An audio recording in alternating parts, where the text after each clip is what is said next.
guest is David M. Wiseman. He is a longtime civil rights attorney for the ACLU and author of the new book, Living a Life That Matters, a memoir of the Marquis de Lafayette. I think I'm saying it. I said it. I think I did. David, good morning, sir. Welcome to the show. Yes, thank you. Thank you for having me. What? And you're welcome. I'm glad you're here. What is de Lafayette? Marquis de Lafayette. What is that? The Marquis de Lafayette. De Lafayette. Hello? No, go ahead. Yeah, the Marquis de Lafayette was a young man at the age of 19. Came over from France. He was a nobleman. He was fairly wealthy, but he fought for the American colonists in their War of Independence. He didn't know anybody in America. He spoke no English, but he came over. He met George Washington, and it was because of him that American owes our independence. Without him, we would have never gotten our independence. He provided George Washington, who he was friends with for life, with the Navy that Washington did not have, with the siege equipment that Washington did not have, and with 7,000 French soldiers. And the combination of those three things were able to trap the British Army at Yorktown. Yorktown is in Virginia. Washington was still 500 miles away up in New York on the Hudson River overlooking Manhattan. And Lafayette said, look, we have Cornwallis trapped in Yorktown. Come down and help us. So Washington and Rochambeau, the French general, brought their troops down to Yorktown. It took them 2 months to get there. And in the meantime, the French, Lafayette and the French Navy, had Cornwallis trapped at Yorktown. And they started the siege, and eventually Cornwallis surrendered. The British still had more troops in America than George Washington had. So the loss at Yorktown did not end the war, but Lafayette was able to get France to continue the war against Britain, and the British got frustrated because America was not really very important. All we really produced for Britain was tobacco and cotton, but they had much more economically useful colonies in the West Indies, in Jamaica, in Haiti, and so on. And those were they produced sugar, and that was the cash crop. So they were making a lot more money in the West Indies than America. So they said, okay, we're going to give you your independence. Don't bother us anymore.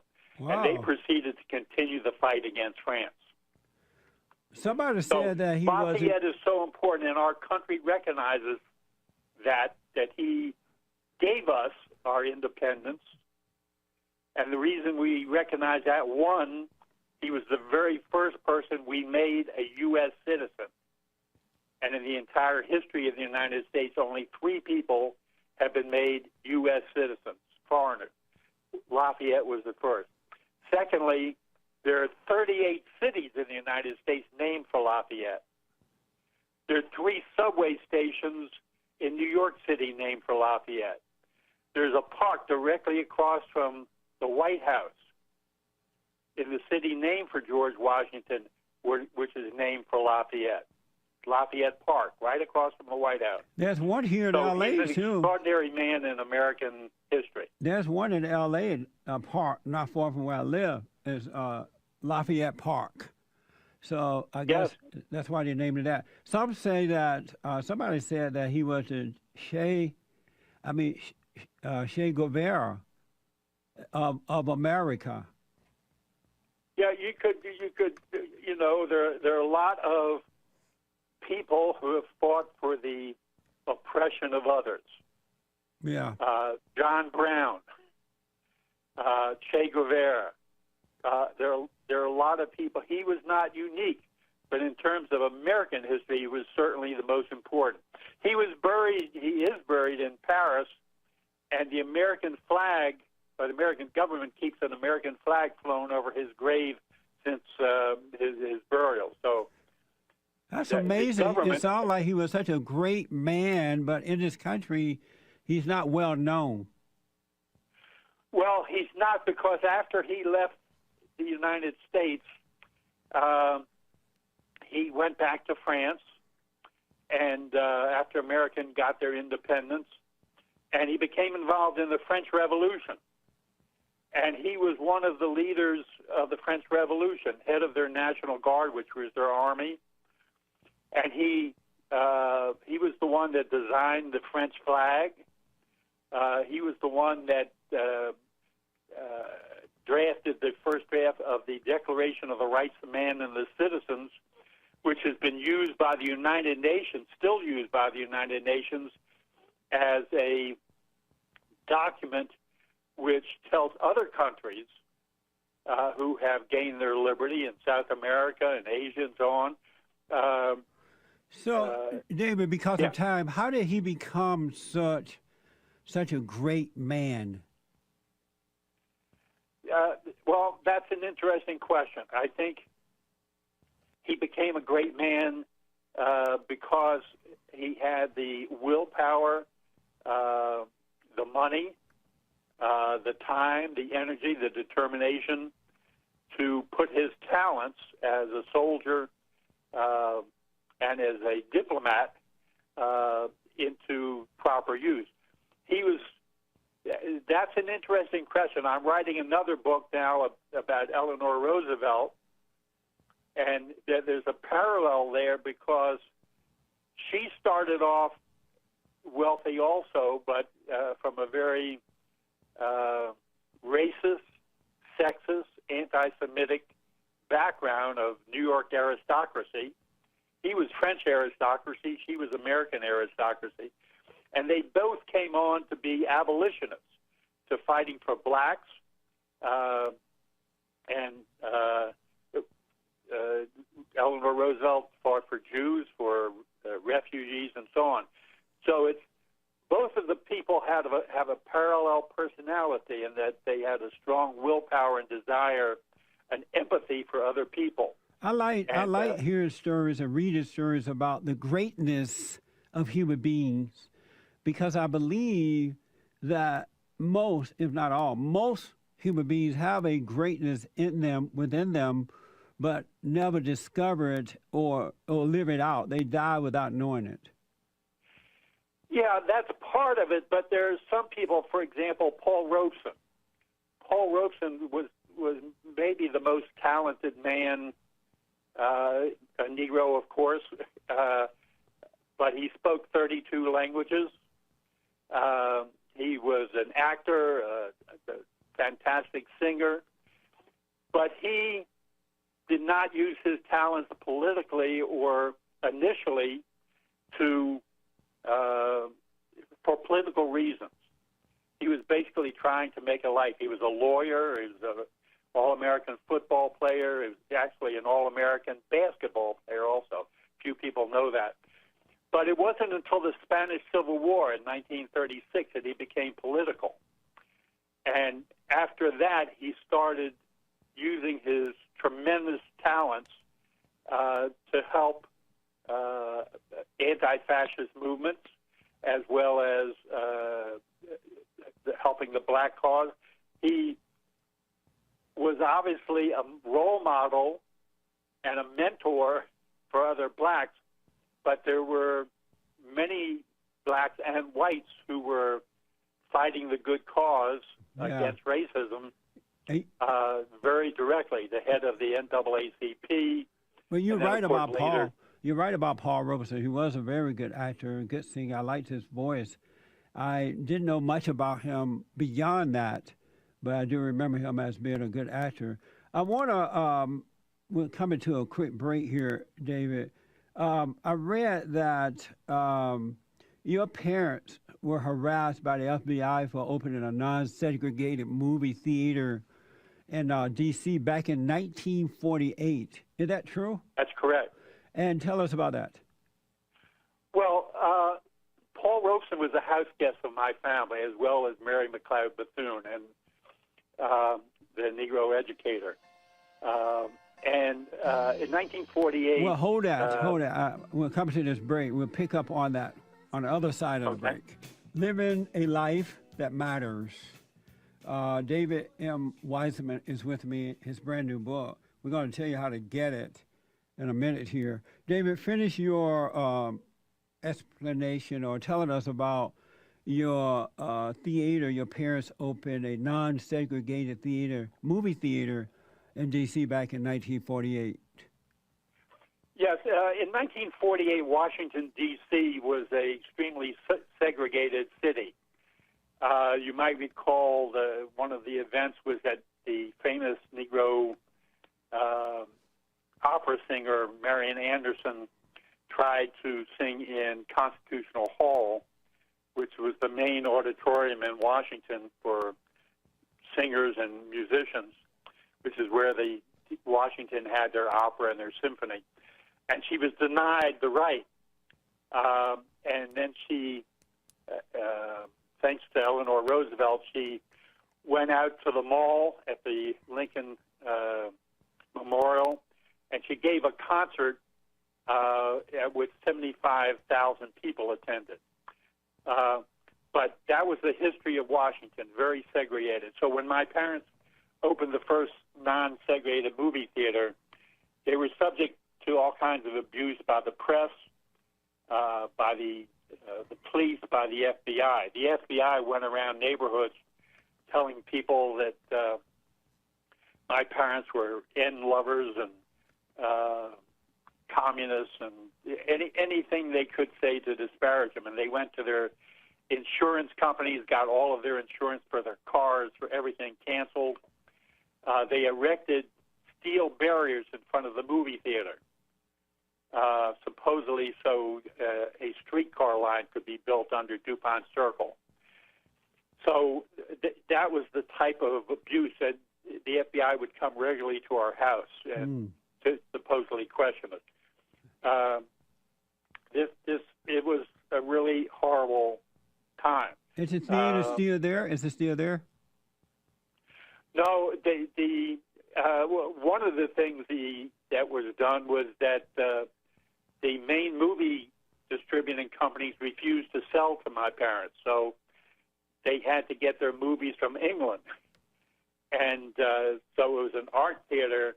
They had to turn it into an art theater, and it became so expensive that they just, it lasted for about 15 years, and then it was taken over by another company that continued to keep it non-segregated, but then it was eventually just economically not feasible. It's closed now.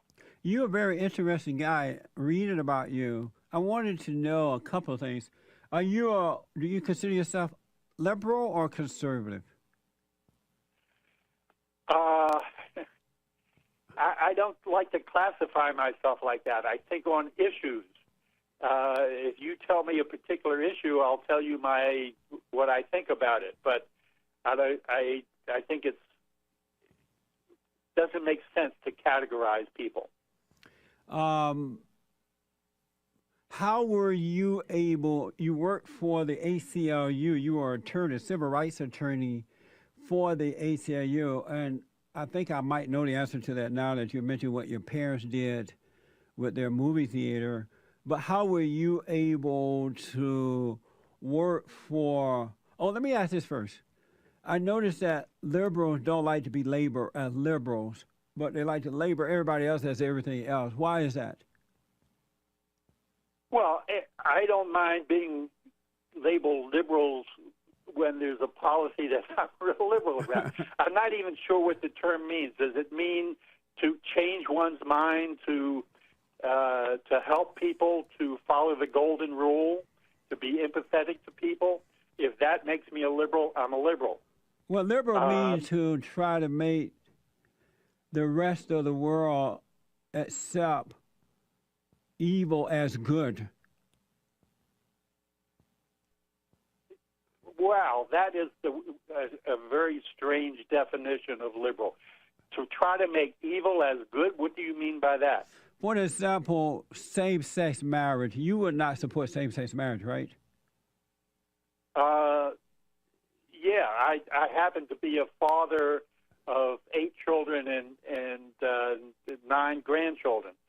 But what I believe is that people have a right to live their own lives and to not have the state and other people impose their views on them. But you wouldn't support laws that says that those who disagree with that will have to accept that as good when they know that it's not. You wouldn't support. No, there's no law in the United States that requires people to accept that as good. So how about it only requires them to accept the law, and the law is in our Constitution. It's called equal protection. Everybody, blacks, gays, women, are entitled to equal protection of the law. But how about and when if they're not committing any crimes, then it's not your business to interfere with them. But how about a abnormal sex life, which homosexuals commit? Now the Supreme Court has said that legally, those who disagree with it, Christians have to give them a marriage license. Even though you may disagree with the abnormal sex life, you're forced to support it by giving them a so-called marriage license. You wouldn't be in support of making Christians do that, would you? Nobody is making Christians do that, and you're categorizing same-sex as abnormal. If it was abnormal, would God permit that? I don't think so. God is all-powerful. God is all-knowing. That's what you believe, and certainly if he opposed it, he wouldn't make people that way and permit them. Well, God permits evil to happen if you are unwilling to turn away from evil.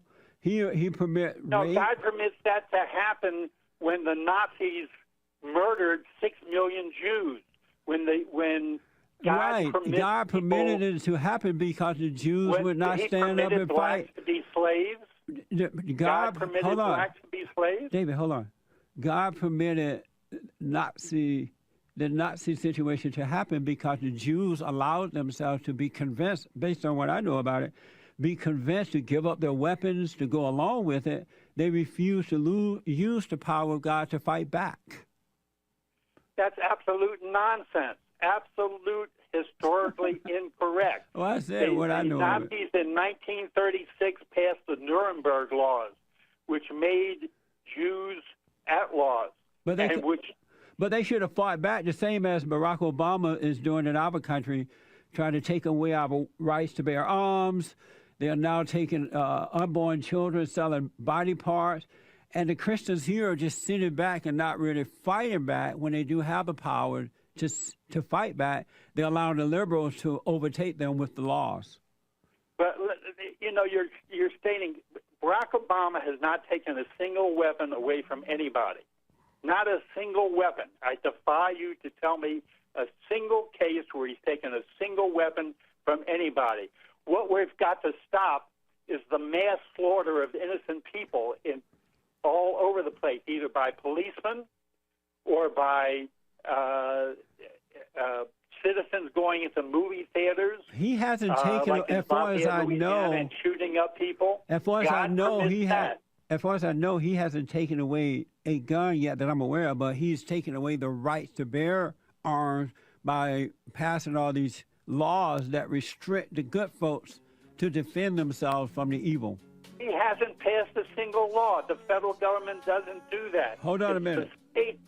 The state's law that does that. Hold on. Let me take a break. Let me take a break, David. 888-7753-773. Back in a moment. Okay, welcome back. Talking to David Wiseman. His brand new book, Living a Life That Matters. a memoir of the Marquis de Lafayette. David, how can people get your book? I'm sorry. They can get it by going to Amazon.com, and the book is listed there by name, A Memoir of Lafayette, and by my name, David Weitzman, Weitzman. Either of those things, if they Google it, they will get the book on there and able to order it. I want to squeeze in a few calls here in this final segment, but you said that the federal government doesn't pass anti-gun laws, and it's not true.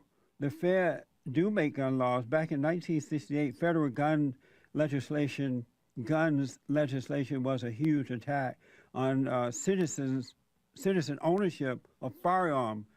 The Bureau of Alcohol and Tobacco and Firearms was really going after the people. You remember that?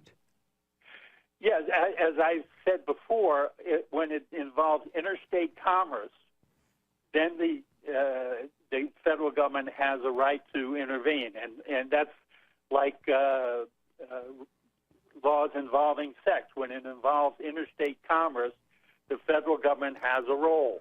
And Barack Obama has tried to pass laws to restrict our right to bear arms, the Second Amendment.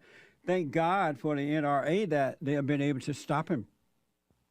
Yeah, that's why we have all these, thanks to the NRA, is why we have all these shootings and bloodbaths throughout the country. Let me make one point here. You were talking about Christians and being impacted by the government. Yes. This woman in Moorhead, Kentucky, Kim Davis. The modern day Rosa Parks. No, she's the modern day George Wallace. No, modern day Rosa Parks. You got to miss that. No, the modern day George Wallace, who stood at the door to defy the federal government when the federal government and the Supreme Court said that black children were entitled to the equal protection of the law, that they could go, segregation was wrong, and they should be able to go into school. What does that have to do with George homosexuals? Wallace stood at the door. He was the What governor does that of the have to state. do with homosexuals, though? I don't understand. It has to do with the illegal defying of the Supreme Court and the federal government. Nobody is stopping Kim Davis or any other Christian from believing anything they want about homosexuals. What they're stopping them from doing is defying the law of the land. David, let me ask this question The Supreme Court has said. David, let me ask this question. The Supreme Court has said that same-sex marriages are not illegal. But the Supreme Court is wrong. They don't make laws. Well, They're to interpret the law. Then your job is to convince Congress to change the laws. But let me ask this. To have a constitutional amendment. Let me but ask until this, that David. time happens, we have to have the laws enforced, and we can't have anarchy. Otherwise, we have people like Kim Davis and George Wallace. Let me ask this, David, then we'll go to the phones. Why is it that, and I'd really like to know, why is it that whenever there's an issue concerning homosexuals who are homosexuals because they carry out abnormal sex, they act out abnormal sex, why is it that whenever an issue about them come up, such as this issue with Kim Davis, homosexuality is always compared to black people? Are black people like perverted or something abnormal? Why is it that we are the only race that a perverted or abnormal sex life is compared to? Why is that? I don't even know that that's true, but what you just I do brought know, up. You just brought it up again. You just brought it up. I brought up what? George Wallace. George Wallace was fighting against black people simply because of their color. It had nothing to do with a perverted or abnormal sex life. And so you just brought it up just as most people do. Are black people abnormal in their color, or what is it that make people compare them to homosexuality? George Wallace has nothing whatsoever to do with homosexuality. What he has to do but why like is Kim black Davis, people brought is up? defying the order of the United States Supreme Court and of the Congress. I know, but David, you're not answering my States. question. I need to get my question answered. why is it that black people are associated with an abnormal sex life when it was discrimination against blacks based on color? I don't know who you think does that. Nobody does that. What happened? But why did you bring up George Wallace? Why did you bring up George Wallace? Because he's defying the federal government, the laws of the United States, just like Kim Davis. But why do you bring up some other law with another group of people and not put us with the homosexuals though? There are other people. How about the Mexicans or somebody? Use them or somebody else. Nobody is comparing that. You're absolutely stating a false thing. But but what you don't get, David, there's no comparison between the civil rights movement and abnormal sex with homosexuals. They're trying to make us accept evil as good. And because you compare some segments of the American community for a long time said that any kind of relationships between blacks and whites was miscegenation and therefore unlawful. But that didn't have nothing to do with sex. That didn't have anything to do with sex. I'm sorry? That had nothing to do with sex. Marriage has nothing to do with sex? No, blacks and white being segregated had nothing to do with sex. It had everything to do with color. Nobody ever said it did. But don't mention the black people. Nobody is stopping Kim Davis from believing that homosexuality is wrong. She can believe that all she wants. Nobody's stopping her. But you missed my point. Not a single person has tried to stop her. What they tried to stop her from doing is defying the laws of the land, just like George Wallace. But don't compare the homosexual movement to that of the civil rights movement. I compared that to defying the federal government and the laws of the land. Oh, I have a good idea. The next time you want to use a comparison, use the pot laws or something like that. You could say, well, I can remember a time. Pot laws are not, I can remember a time whatsoever. I defy you to tell me a single person who's defied the federal government by standing at the door. But Jim Davis defied the federal government and refused to issue licenses. It had nothing to do with. It had nothing to do with an abnormal lifestyle, David. You see the point?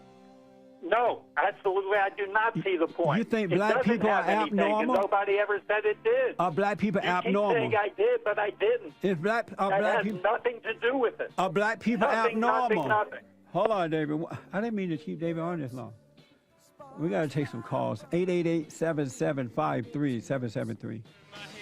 Just FYI, for those who might not understand what I'm talking about when I say it's a put down to black people to compare the civil rights movement to an abnormal sexual lifestyle.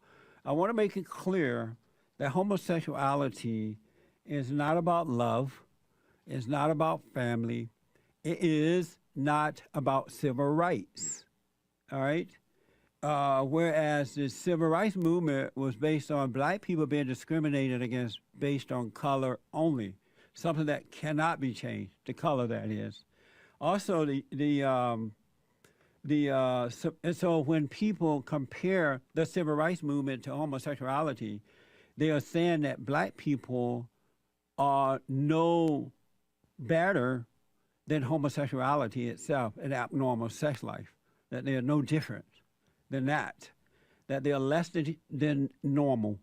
The Supreme Court does not have jurisdictions over marriage, but the Supreme Court presumed to redefine marriage to include whoever wants to call themselves married. And in that way, they can force us to play along. You know what I mean? Justice Roberts even said that he admitted that he ruled based on emotions, not the law. Just FYI, 888-7753-773. David, let's squeeze in a few calls here. Thank you. Okay. Let's go to Jarvis out of Nashville, Tennessee. Jarvis, you're on with David. We'll get straight to it. He was talking about the Fed and being involved in the sexual matter or whatever.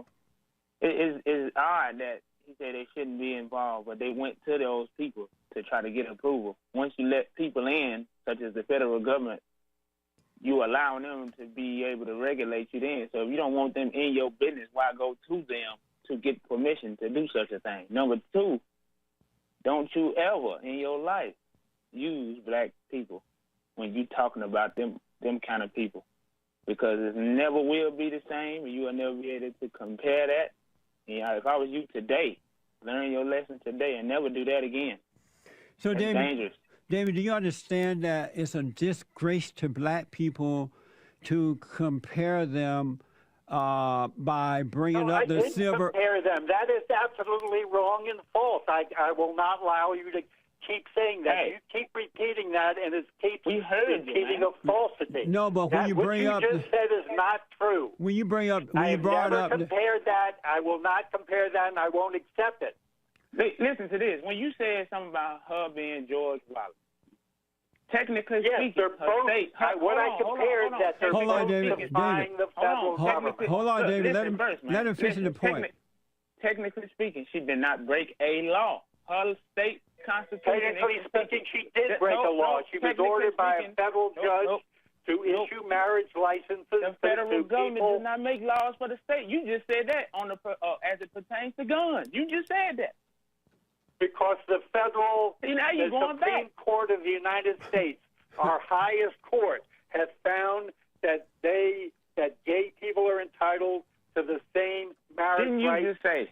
You said they had no jurisdiction, though, David. You said that was state. They couldn't make laws in states. You Yes, said that as it pertains to guns. Now you backpedaling and saying that they do got that. No, they don't. No. According to the states' constitutions, which we have down south, she did not break a law. She should never even been took to jail. She didn't break a law. Her state has not approved that.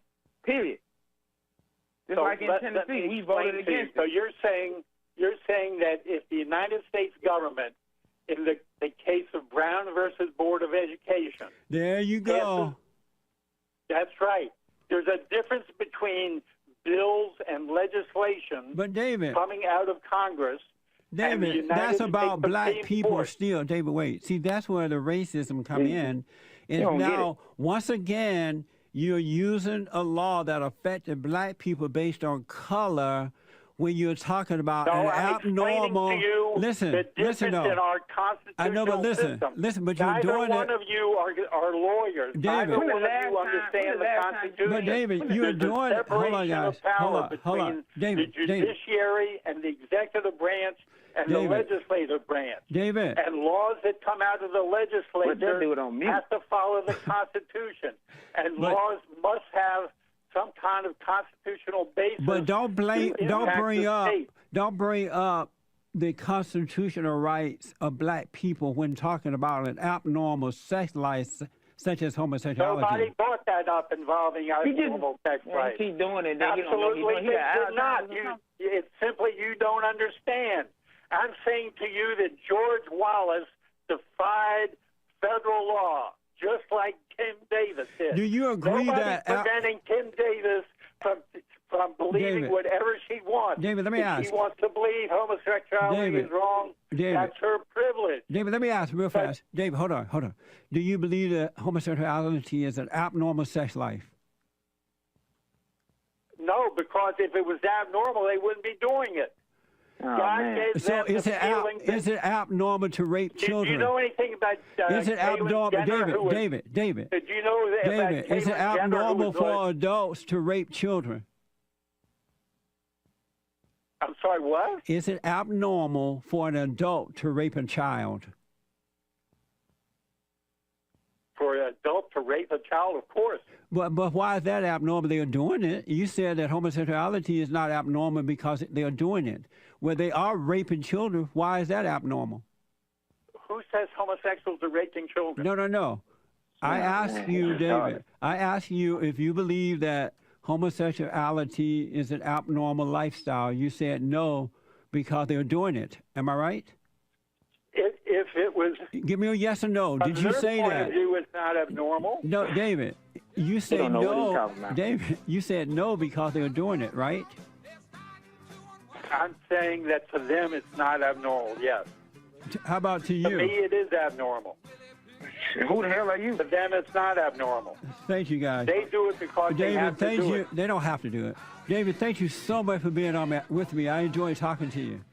I appreciate it. It was fun. We'll have you Thank back. you. Will you come back? I will have to come back anytime. All right. Thank you, buddy. Thank you. All Bye-bye. right. Bye.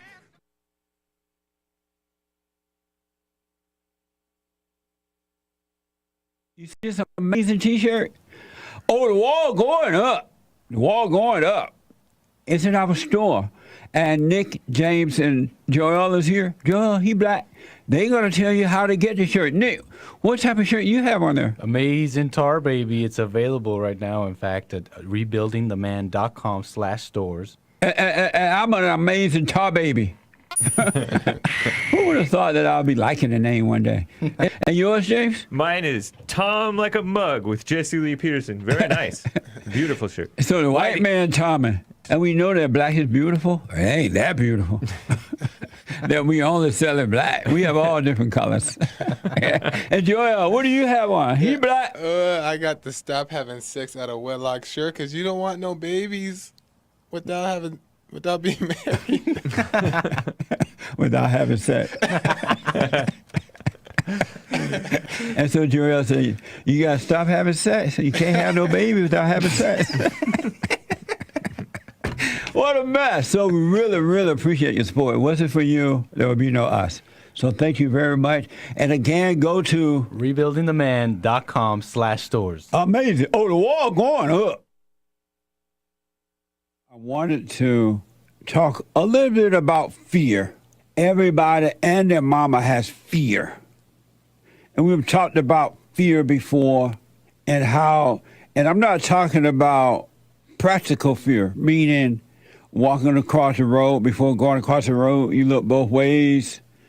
When you walk around a dark street at night, you look both ways. You make sure you're aware. I'm not talking about that. I'm talking about this inner fear within that most people don't understand and a few people talk about. And when you do talk about the fear with your counselor, psychiatrist, or whomever with degrees, and some preachers too, they think it's a mental problem, a psychological problem, and it is, but spiritual psychological problem. And they give you medication for it, and medication is not going to do anything about inner fear. And I've talked to a lot of people over the years now, and I ask, well, why do you have fear? What does it feel like? They're like, well, I don't know. It feels like, I hear a lot of women say, well, it feels like I'm going to be alone. Or I feel like they don't really know what it feels like. It's just fear. And they don't know why it's there, so they make up stuff like the mind, the thoughts. All thoughts are all lies all the time about anything. Will give them ideas of what the fear is about, and that's not it. A lot of people ask, is it possible to overcome fear within, to live a life without fear? Is that possible? And I tell them that it truly is possible.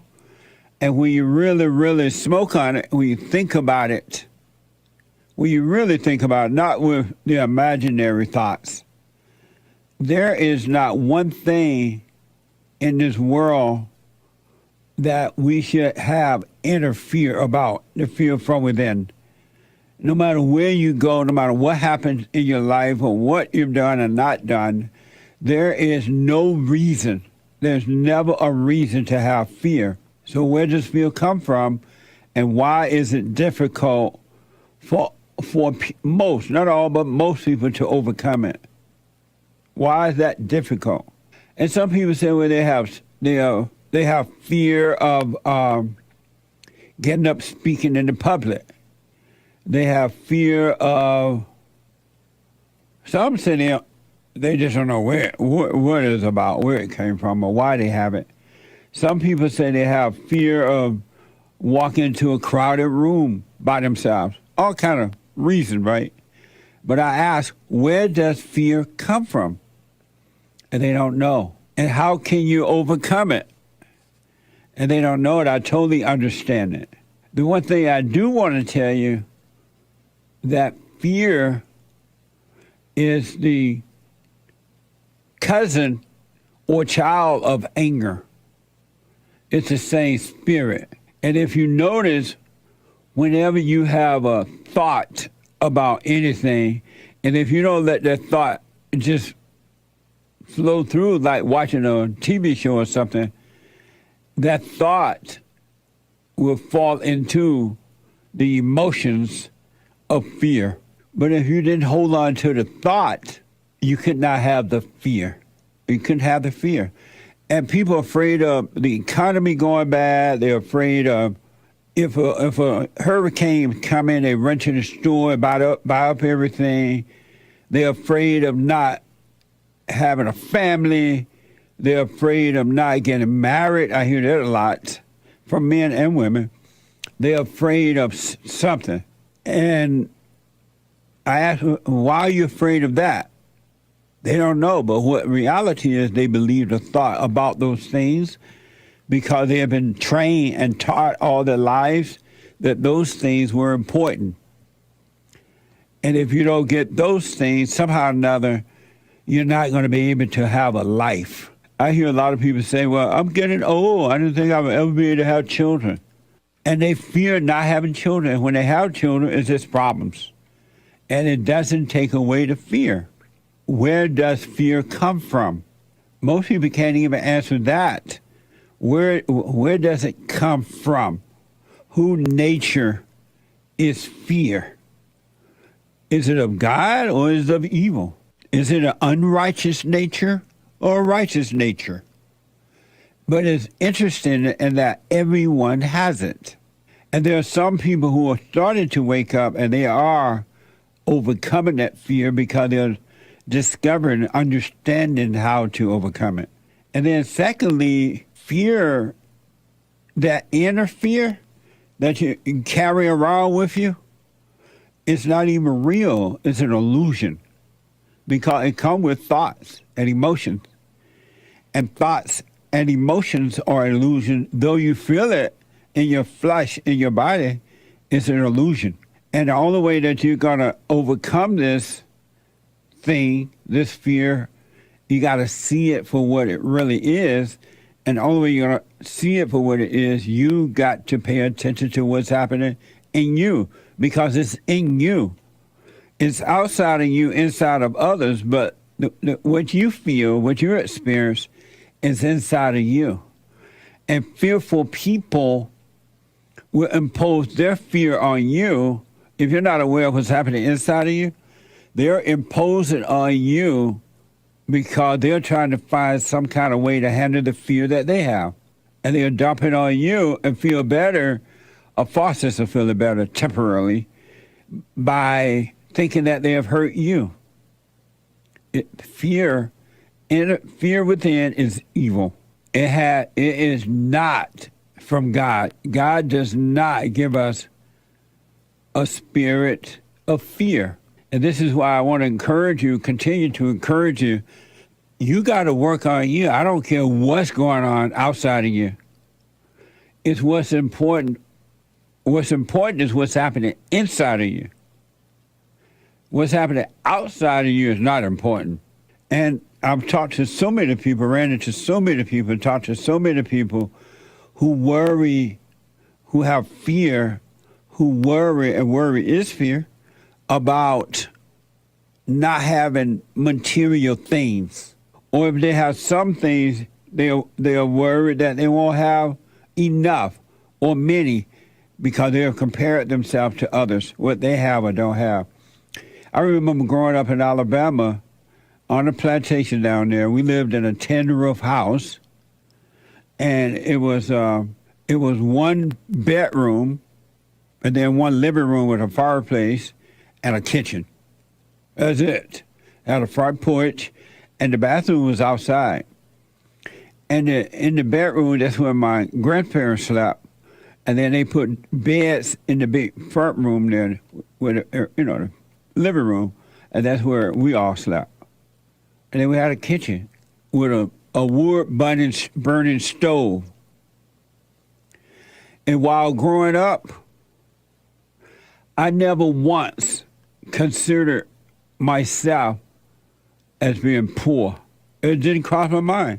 And I never heard anyone living, in my family members, living there or up and down the road, complain about being poor. It wasn't until I moved to the city that I started to hear other people say that the blacks were poor in the South, that they were poor, and I just never heard of that. It didn't make sense to me. Poor compared to what? Or who? We never compared ourselves to anyone. Anyone who compared themselves to others have fear. And it's amazing to see that. And the last thing that if you were not living in that, if you had overcome the world and you were not living in your imagination, all thoughts are all lies all the time about anything, if you were not living in the imagination but living in perfect love, you wouldn't have the fear. You can't do anything about the fear. You can't take it away from yourself. You can't do you know you can't, you, I, or anyone can do anything about themselves, changing themselves. You can't change your nature from an abnormal nature to a normal nature. And anyone who has fear has an abnormal nature. It's not of God.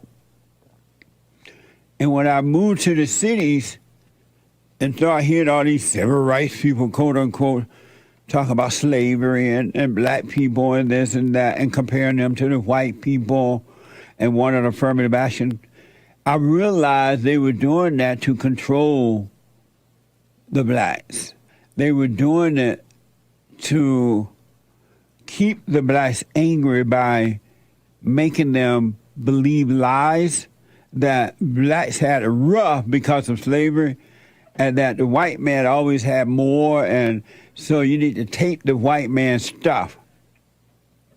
But then I noticed that when the white man give up his stuff, his things to the blacks, they still have fear.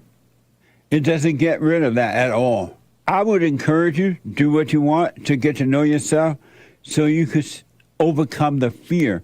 You won't be able to overcome it yourself. Pills and these, they call it a post-traumatic stress disorder and all that. That's not going to work either.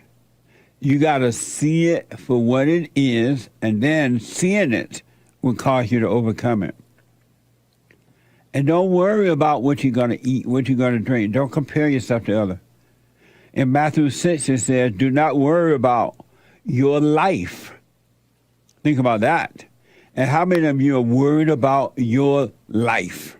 Do not worry about your life, what you will eat or drink, or about your body, what you will wear. Isn't life more than food? And the body more than clothes? Can any one of you, by worrying, add a single hour to your life? Seek first his kingdom and his righteousness, and all things will be given to you as well. You shouldn't be seeking anything but that. The righteousness, the kingdom, and his righteousness. And then you do the practical things. You get up and go to work. You have a roof over your head. You have enough to eat. You have your needs met. And never compare how much you have to what someone else have. Because if you compare and look like they have more, it's going to make you think and feel that you have less. And so now you got to struggle to become successful, even so-called more so, to get all the stuff they have. And then when you get it, you still have fear. You still worry. And I've said over and over and over again that fear, that all thoughts are all lies all the time. And fear comes from thoughts. And because you don't catch those thoughts in time, The fear, the thoughts fall into the fear, and now you got a mess. You're like lost in the wilderness because you've fallen away from the light. You've fallen away from the light because you didn't see the thoughts coming in time where they would just pass through. And they fall into fear emotions, all those negative emotions that you have, the ones you call love and the ones you call hate, the ones you call up and the ones you call down. If you were aware of what was happening inside of you, then the thought would just travel through and not fall into the emotions, and you wouldn't be lost in the wilderness. You wouldn't be lost in negative emotions, the ones you call positive and the ones you call negative. But you got to work on you, and you got to see, if you truly work on you, you got to see that it was never ever you. And that's why we shouldn't judge one another. As God does not judge us, he does not condemn us, he's not mad at us, he's not trying to get revenge, because he knows that it's something else that's driving us through the imagination by way of. Fear comes from thoughts, and all thoughts are all lies all the time. Proverbs 29:25, the fear of man lays a snare, but whoever trusts in the Lord is safe. When you don't trust in the imagination and emotions, you're safe. You can go anywhere in the world and not have one thought about it because you're trusting the light and not the darkness. God did not, does not, will not, is not, ain't not going to give you fear. Fear is from your God, the devil. And you worship him by believing in the fear. And you try to protect yourself from the world, but it only gets worse because it makes you more afraid of the world, of other human beings. You're afraid of losing someone. You're afraid of what others says about you. You're afraid of losing a reputation or losing this. And everybody talk about everybody anyway, just like you talk about everybody. Human heart is evil, because it's being driven by the spirit of evil. Anyone that has anger is evil. They have fear. And it feels like you because you feel it in the body. You do feel the pain of anger in the body, but it's not you. You're not your body. I want to read 2 Timothy 1:7. Fear is not from God. God is all love, perfect love, and in perfect love, there is no fear. There is no fear. And when you start seeing that whatever you have done in life, so-called good or bad, it was never you. Something else made a home in you, and it caused you to do the things you didn't want to do. And it prevented you from doing the right things. And you thought it was you. 2 Timothy 1:7. For God gave us a spirit not of fear, but of power and love and self-control. Everyone who has fear has no power, they have no love, and they have no self-control. That alone should make you question yourself to get to understand, to know thyself. Because you have no power. Angry people think they have power, and they have none. And they think they have love, and they have none. And they think they have control, and they have none. Because all thoughts are all lies all the time about anything. And when a person examines him or herself, they see they don't have love, they don't have power, and they don't have self-control. And they're lying when they say they do. They're lying about it. Inwardly, they're afraid. Inwardly, they know they're weak. And you can always tell an angry, powerless, lack of love, lack of control, self-control person. They're very emotional and impulsive. They always overreact. Even when they try to hide that they're overreacting, inwardly, they're overreacting because they're of their father, the devil. For God gave us a spirit, not of fear, but of power and love and self-control. And yet everybody, all in the name of Jesus, they have fear and they lack love. There is no fear in love, and there is no love in fear. There is no fear in love, but perfect love casts out fear. Perfect love casts out fear, for fear has to do with punishment. Everyone that has fear love punishment within. They love it. That's why they hold on to it. And they try to punish others because they're being punished from within. There is no fear in love, but perfect love casts out fear. For fear has to do with punishment. Do you love your punishment? If you don't, you will let the fear go. And whoever fears has not been perfected in love. You have no love, you're not being perfected, you have fear. I want you to pay attention to what's happening inside of you so you can see what's going on inside of others. And you can tell when someone has fear. And a lot of people, I've been talking to tons of folks of all races, and they want to overcome that inner fear. How do I overcome that? Because those who are living in that fear are being punished. Fear has to do with punishment. Fear is evil. And whomever has fear has not been perfected in love. We need love. Your natural nature is that of love, not of hate, not of anger. And anger is being pushed as good. People tell you all the time, anger is good. Ain't nothing wrong with being angry. Jesus was angry. God was angry, they say. God was angry. No, he wasn't. He wasn't angry in that fallen state anger. He wasn't emotional. He was discerning. And God wasn't angry because he knew that what was driving the people to do evil was not them. It was this thing that made a home in them. That's why he sent Christ, so that all that can be wiped out, and all you have to do is know that something else is driving you, and it's not you. The anger, the fear is not you, but you identify with it as though it is you, and it punishes you.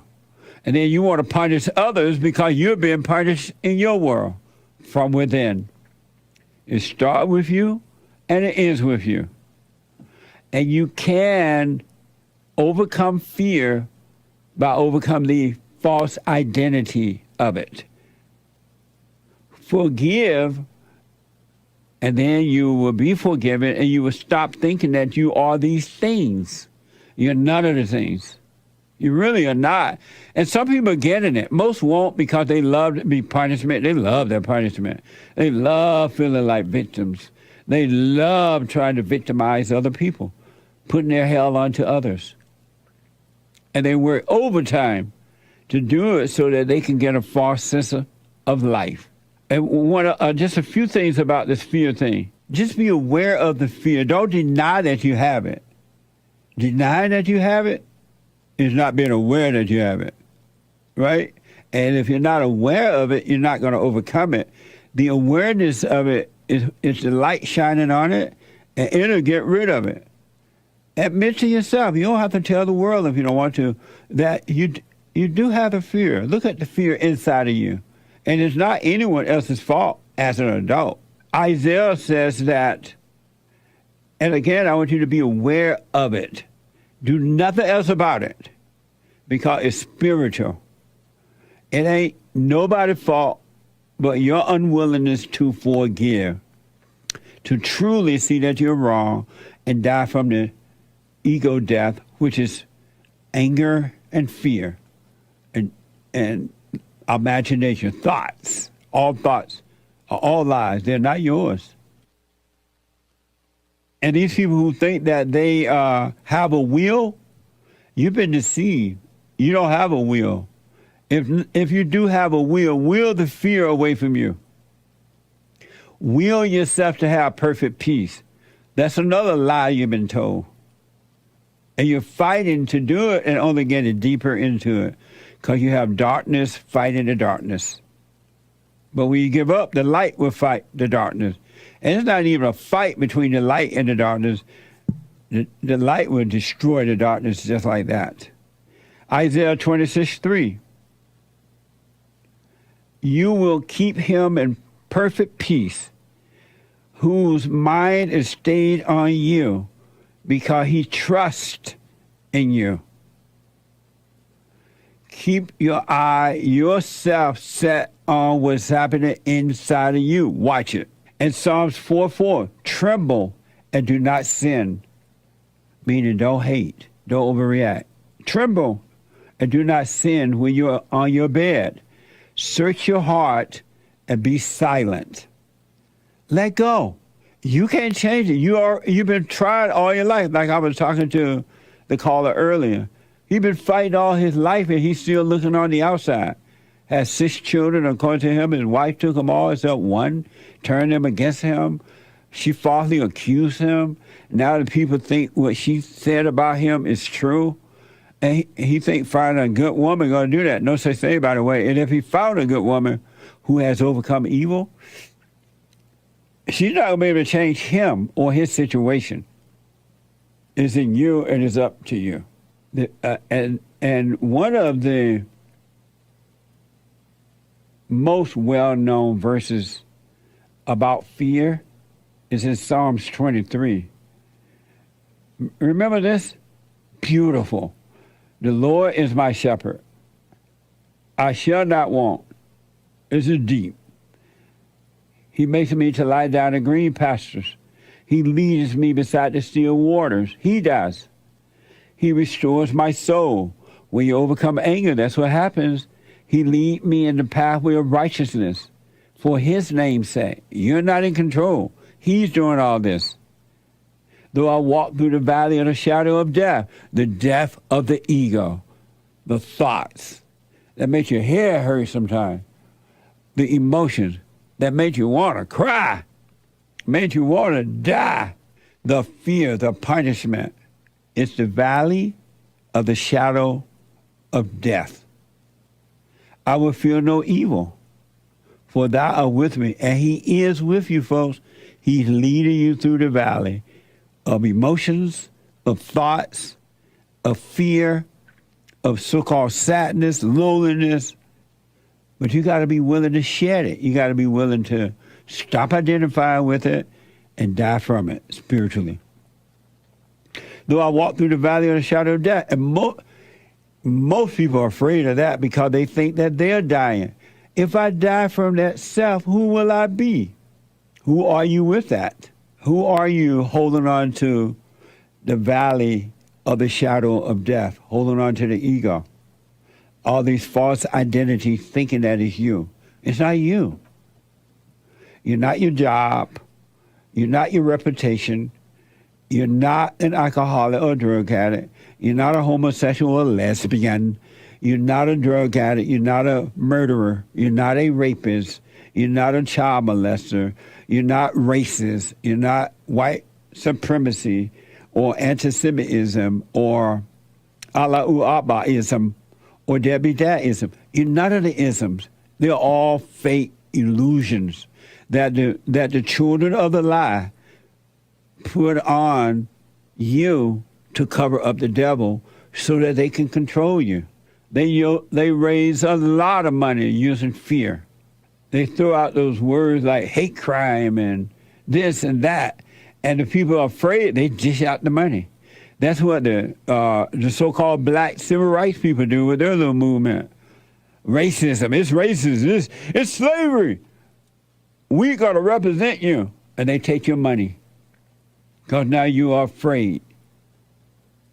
They use fear to raise money to control you for their own personal gain, power and fake wealth. Perceived power and wealth. It's all about that. And when you're afraid, you overreact. Though I walk through the valley of the shadow of death, I will fear no evil, for thou art with me. Thy rod and thy staff, they comfort me. Isn't that amazing? You can overcome fear. It is an illusion. When you get these thoughts and you believe those thoughts, you fall into fear, emotions. You can be free or you can live in your hell.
Johnny, thank you for calling. Thanks for holding you on the air. Hey, how you doing there, Jesse? All is well, Johnny. How you? I'm perfect and excellent, and even better than that. But anyways, I wanted to. I've heard you talk about you was raised on a plantation in Alabama, and I'm from West. I was born and raised in the swamp in West Memphis, Arkansas, and I'm in my 70s, and I was raised in segregation, and I just wanted to speak about the system, the school system, and the equal rights stuff and all that stuff for 1 minute. I'll make it brief. In school, we were in the white school. We were divided in a A, B, C, D, and E class according to how smart we were and our finances, because they didn't want the dumb son of a bitches like me. Sitting with the rich people, and contaminating their A class. And this is the white school under segregation. Okay, in junior high, they desegregated. The federal government moved in, and they brought in a handful, I think 3 black people. There was a girl and 2 boys and I made friends with one of the boys because we was in the same class, and we played all the sports, football, basketball, all that stuff, and later on in high school, they brought in a whole group of people and shut down the black school. The black school had their own school, so they closed it down and moved all the black folk over to the white school, and what happened? It was like they was trying to force us to live together, think exactly alike, and all this. And the problem is that the blacks, because of they were so poor and lived in welfare conditions, they came over and they was told to hate white people and stuff, that they didn't want to get along with white people, so they beat us up, they bullied us, and they started sitting in different places and congregating together instead of trying to live with us. And what they did, because the black school had a lesser education than the white school, and by the way, the town I lived in was mega rich. We had 5 factories. We were home of American greeting card. You've heard of that, right? Yes. American greeting card? Yes. Well, anyways, we was a very wealthy town, and so what they did, they started dumbing down all the white people so that the black people could move in, and they didn't want an education. And I come from poverty, by the way. I didn't come from privy, and I made my own life. I've been homeless 2 or 3 times, and I've been across the country 2 or 3 times. I'm a construction worker, and it was a rough life. I lived under the bridge, and but what I'm seeing today and what you're saying, the civil rights movement, when it come along, it completely unsettled and destroyed the black people. Yeah. Because they didn't want they wanted to be in their own school, Yeah. their own culture, and I understand that, and they just hated it, and then they come in, they took the poor people, white people that lived in shotgun houses, and they come in, the government did, made them move out of their homes and built brand new projects for the black people, and they destroyed it. In 2 years, they tore those things plumb down to the ground, right in front of my eyes, thinking that someone was going to come along and give something more money to them. And, it's just life and the way it is, and that's what I've seen. And as far as segregation, as far as the equal rights movement, before that, I was around black people. I worked with black people, and all black people that had things going for them were a completely different breed than the welfare people, black or white. Yeah. They were a completely different breed. And, man, we got along together. We made money together, everything. We were friends. And this new racist stuff, this so-called racism, has destroyed everybody. The devil is at work, and we're all getting destroyed. And it seems like we're on a freight train to hell, and we can't do nothing about it. But anyways, I hope I said it quick enough, and thank you for talking to me. Johnny. And one more thing I want to say, I used to go to this little juke joint and watch the black music back when I'm a musician, master musician. And I played with a lot of black people, and they're the greatest musicians in the world, by the way. And their music they had more fun than the white people. They had better music, and they look and smelled real good too. So and I had a damn good time, and it caused me to go in and be a musician because I wanted to be like some of the people. I've met Albert King, and I met Sun Seals, And you know, I'm in my 70s now, and we had the best blues in Osceola, Arkansas, than they've ever seen in the South. We was on the Blues Highway, Highway 61. Amazing. Okay. Johnny, I do want to tell you, you're absolutely right. I remember the good old days when it was that way. I remember when the civil rights movement started, and it was the worst thing other than abortion that ever happened to the blacks. And I remember that the blacks and the whites got along in the South, down in Alabama. But when I went up to Indiana, and that's where I saw the blacks attacking the white people like 90 going north. I had never seen such violent black people before. I went back to Indiana because I was afraid. I was young and I was afraid to be around the violent blacks. But they got along better in the South than they did up north and anywhere else. And it was. They still do. And they still do. I was just down there. And it reminded me of the good old days. It was amazing. Johnny, I got to run, but thank you for reminding me of the good old days. I appreciate it. All right. Thank you, Jesse. Bye. Bye, buddy. Call me again, Johnny. Amazing. Thank you, Grandpa. Tell me about the good old days. All this other mess?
All right, folks, we are here rebuilding the family by rebuilding the man, uniting the races by with the truth rather than with a lie.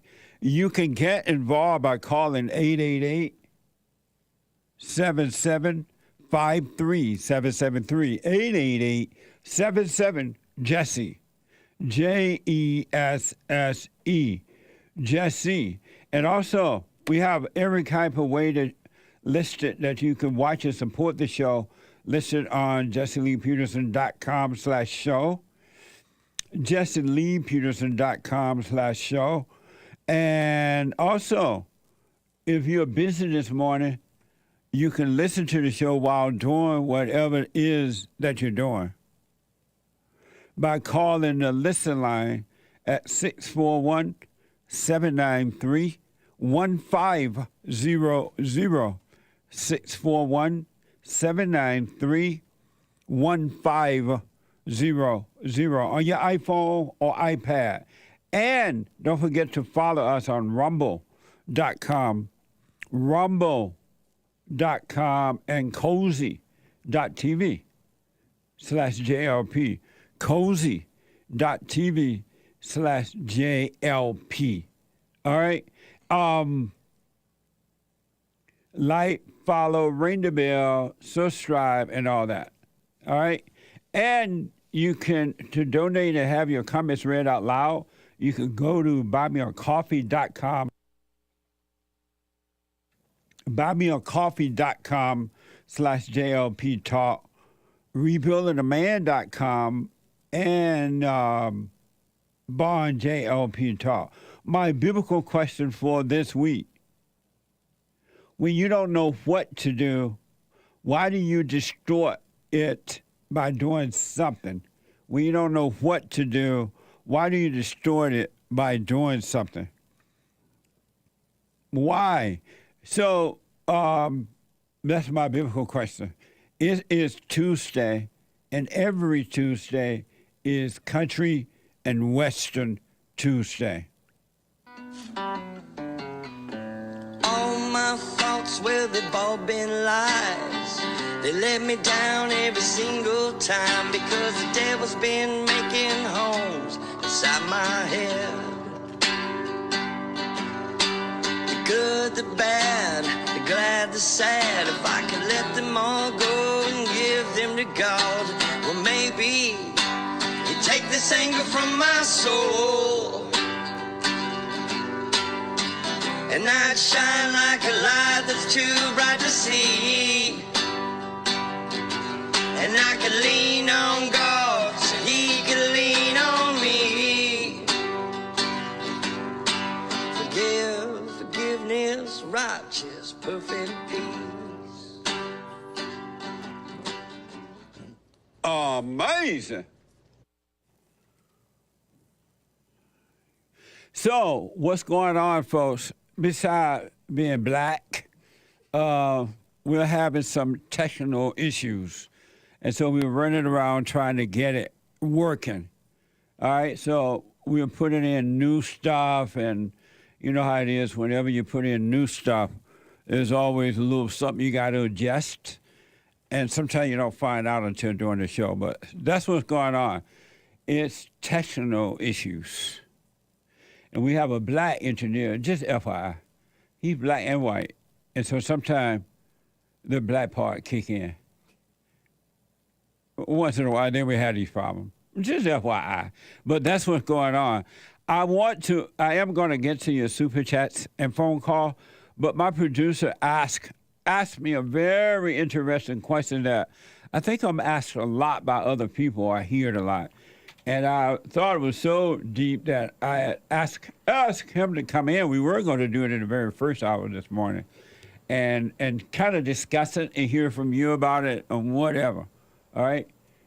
Sean is here. He's an expert on the show and my producer, the producer of the JLP Talk. So you want to restate that? Right. So last night I was a little confused. I was sitting there, thinking about God.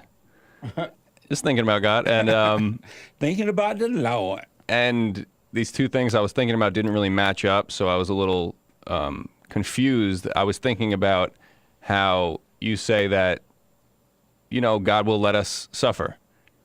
And he'll look down, he'll be drinking cafe mocha, and he'll let you suffer. But then I was thinking, well, he also allows us to see. Right.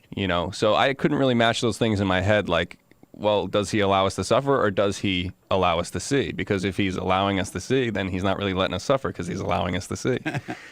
And I couldn't really put the, I wasn't really letting it keep me awake, but I was really just kind of thinking about those two things. Right. And then this morning, as we were talking about it, it occurred to me that, as we were talking about it, you helped me realize that, he does allow us to see. He knows that everything is exactly as it should be. Yeah. So he knows that we're going to see when we're ready to see. And you could say, yes, it is him allowing us to see, but it's more that he knows that we're not suffering. Right. We're not actually suffering. It's not us that's suffering. It's already done. He's already been defeated. Satan's already been defeated, so it's really all good. Anyway, so he allows us to see when we're ready. He knows that we're going to see when we're ready to see, and it's going to be perfect. It's going to be perfect timing. Yeah. So that's what you mean by he allows us to suffer, and that's also what you mean by he allows us to see. I know that's a little confusing, but That's the engineer right there. He part black, part white. The black part is working right now. Bring your white part back out, Obama. I mean, Bill. But anyway, to add to that, in all honesty, the real person is not suffering. It's the not you that you think is you that's suffering. The ego part of you, the mind, the thoughts, and the feelings that are you feel it in your body, but it has nothing to do with the real you at all. The real you is not suffering. It's just that you have identified with the fake you, and that's what it means to be born again.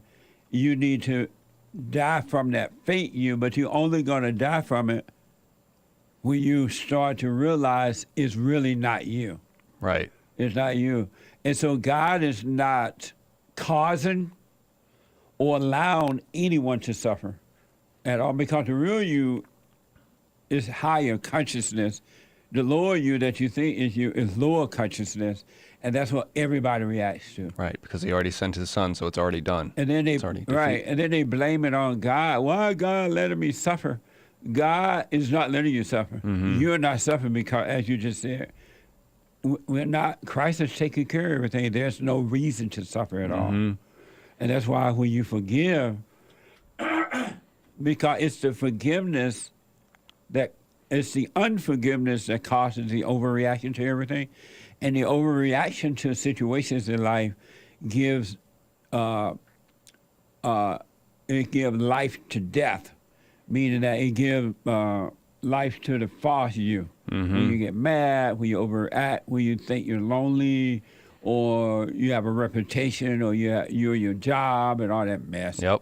You're giving life to death. Yeah. But the real you is not feeling anything, and that's the part of you that lives in the world. Kingdom of heaven is here. You live in the world, but not of it, because once you die from it, you're not affected by anything that's happening out there. Yep. Yeah. When I first got here to LA, I remember talking to Hassan about how we started listening to you and how we found you and what we how the message first started reaching us. Yeah. And Hassan said, yeah, he's like, I feel like, I may be misquoting him, but he said something like, I feel like I was walking down the street and I just came upon like a treasure. I just came upon like $1 million in gold, Yeah. And it's tough to put your finger on what exactly that is. Yeah. Like, what is that thing that you found then, if you really had to put it into words. And for me, it was knowing that everything is exactly as it should be. Even when you feel like you're suffering, knowing that it's not you is a feeling of knowing that everything is exactly as it should be, even when it's not going your way. As a matter of fact, the suffering is happening so that you will start to question it. Well, who is this that's suffering? Why am I feeling fear or pain? Or why am I thinking this way? I would not make myself think this way. Why is this happening? It's happened so you can start questioning it. And once you start questioning, it's the same as seeking. You will start to see that it's not you, and you start to dump all these fake identities that are not you. Yep. And it's amazing too, like people's physical like communication when they are suffering. A lot of people end up crying out to God. Yeah. And you could picture them like literally suffering, like looking down, and then suddenly they just look up, like, why is this happening to me? Eventually they literally go from looking down to like looking up. And asking for answers. And then there are those people, though, most people love that. The looking down part. Yeah. They love it. It makes them feel like a victim. It makes them feel what they call good, because the pain makes them think that it's them, it's alive, it's an identity. And so some people, most, love their hell. They think the pain is good. Even though they're in misery with it, they call it good. Mm-hmm. But some wake up to it, as you were saying. Yeah, they don't realize they're getting played. They're getting made a fool. The devil is laughing at them. The devil's like, what the? Right. Amazing. The good thing about Sean asking me. Sean wasn't raised like going to church and reading the Bible all the time. Did you read the Bible at all? No.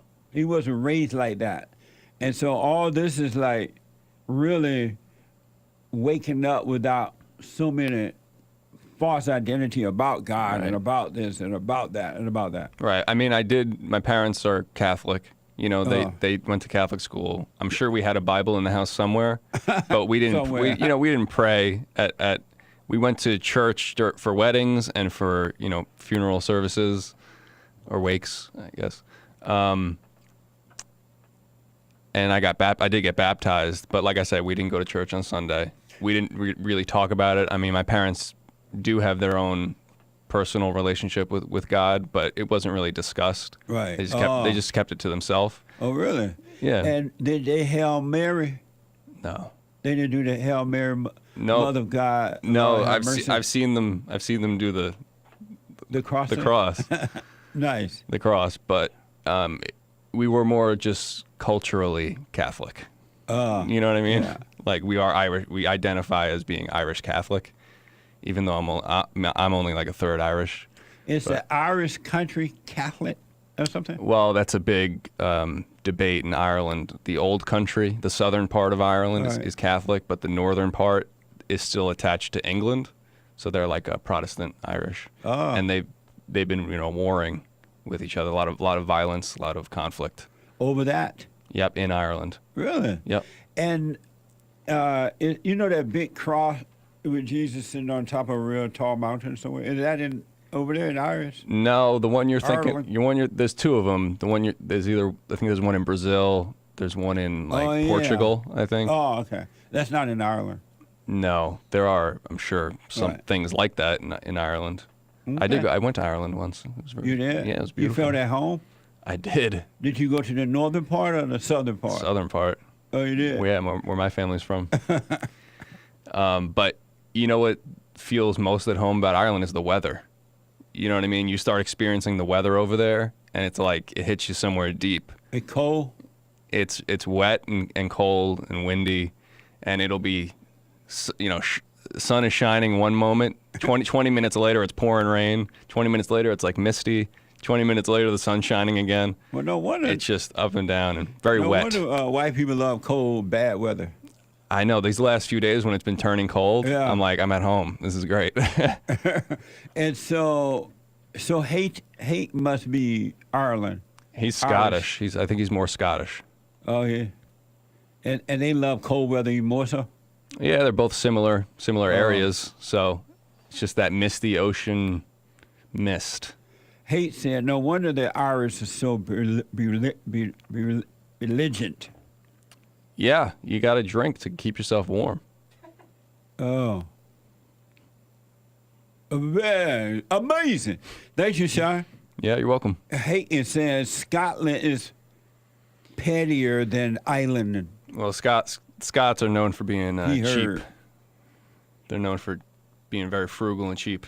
Oh, they are? Yep. Are But they- also very strong and headstrong and Oh, determined and industrious. determined to be cheap. Thank you, man. I appreciate it. Sean. Let me go to first time caller, Roberta. Roberta, welcome to the show. You're on the air. Hi, Jesse. Hey, Roberta. I have a sister named Roberta. Oh, I hardly know anyone named Roberta, but I'm named after my father Oh, nice. Amazing. and my mother. My middle name's Sue. Oh, okay. Well, welcome to the show. Thank you. I love you, and I love the work you're doing with rebuilding the men. And I'm calling because I'm a 60-year-old single, basically grandma, but I was a single mom too. And I have two wonderful sons, but one of them basically hates me. And the other one's civil to me, but there's problems. I thought I did a really good job raising them. I did the best I could, but obviously I'm a wicked, evil mother, judging from the way that my son treats me. Yeah. So I was just calling to just talk to you and thank you for your show, but just see what you had to say. Say to us, you know, maybe I don't know what to do. I just want to have a relationship with my boys before I die. And this has been going on. They left for college in the military, and I always expected that they'd come home. Well, they don't plan on ever coming back here where I raised them. And one lives in San Antonio, one lives in Phoenix, and it's the one in San Antonio that's really, really, really verbally aggressive, and it's just not the relationship that I would like. And so, do you are they able to be around their fathers? Do they have the same fathers? They have the same father, and he is in Lubbock, Texas. And are they in contact with him at all? They have very little contact, but it's not because I didn't encourage it. As a single mother, I would even split expenses with their dad to get them from New Mexico to Lubbock. I'd pay half of it, or drive them to Wyoming to see their, dad's mother. And I really tried to keep him involved in their life, but he doesn't make any effort, and I don't believe at this point in their lives they really make any effort. And so have you apologized to them for the mistakes you made, the things you did? Well, I've tried, but it always just turns into a big old shit show. Meaning what? Meaning that we can't talk. I don't know why, but, well, they fight like girls. Yeah. That's why. Yeah. They want to gaslight what I'm saying. It's mostly the older kid right now. I mean, like I said, I have two wonderful sons, but this older kid's it's really breaking my heart. And why do you call them wonderful? They used to be until they got married. When we were at home together, they treated me very well. They were respectful children. They did their schoolwork. They, I was out of the home working, and I felt that we had a good, close relationship. In fact, my youngest son, he used to say I was his best friend. And then it seemed like once they got married, of course they had their own lives and stuff, and I understand all that. But that seems to be when they really pulled away and started pointing out all my evil doing. And so, they're both married, right? The oldest one's divorced. Okay. But they were both married. Right. And why do you call them wonderful? Well, because when they were below age 20, approximately, I thought they were the most wonderful things on earth. I mean, we had a wonderful life. Maybe I don't know why they're wonderful. Maybe I've just always said it. They're successful men. I educated them. I educated myself, and I did all those things, but I know that screwed us up. And how do you feel knowing that they don't want to be dealing with you now as adults? My heart is broken. I try not to be emotional about it, and I'm not an emotional person, but the one thing that will get me emotional is if it digs into that, through the wall into my heart, and it's about my boys, and they keep me from seeing my grandkids because of it. And are you able to hold for me? Let me take a break. Yes, I sure can. Okay, hold on. 888-7753-773. One more hour to go. Hake is coming in with the Hake news, not the fake news, but the Hake news. And we're also going to get to your super chats, all right? I got to take a break. Back in a moment.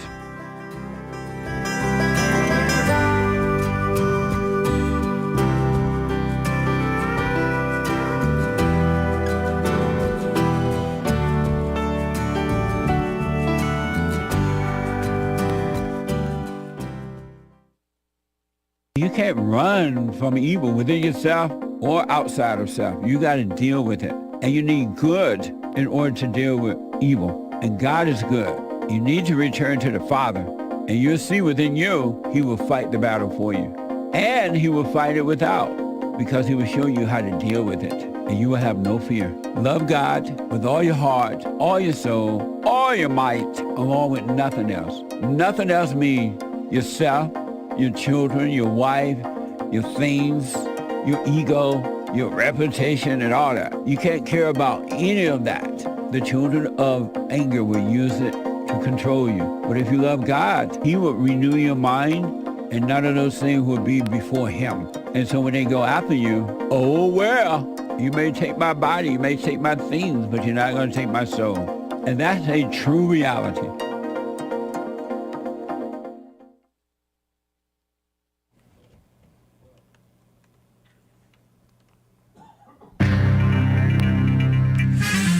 A whole lot of mess going on in the world. This is the end of hour 2 of the Jesse Lee Peterson Show.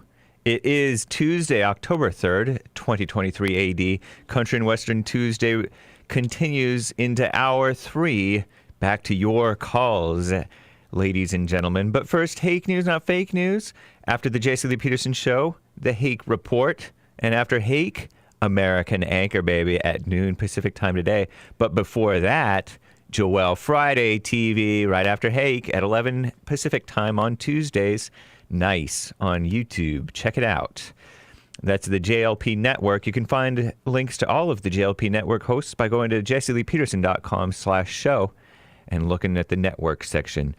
Pope Francis, Commie Nonsense Network CNN reports, Pope Francis has suggested for the first time that some people in so-called same-sex unions could be blessed by Catholic priests. On the topic of so-called homosexual unions, the pontiff, I guess that's another word for the Pope, has previously reiterated that the church only recognizes marriage as a union between a man and a woman, but a letter from the Vatican dated September 25th appears to show some willingness to open the doors to such false blessings. This is a seeming reversal of previous statements back in March 2023 AD, when the Pope said the church could not bless so-called same-sex unions because they could not bless sin. And that's a quote. The latest development appears to be a nod to a decision made by the German church in which so-called same-sex unions received a Catholic blessing from several priests. Late night hosts are back. Shut it down. Just kidding. Commie Nonsense Network CNN says late night TV hosts returned back onto the air on Monday yesterday.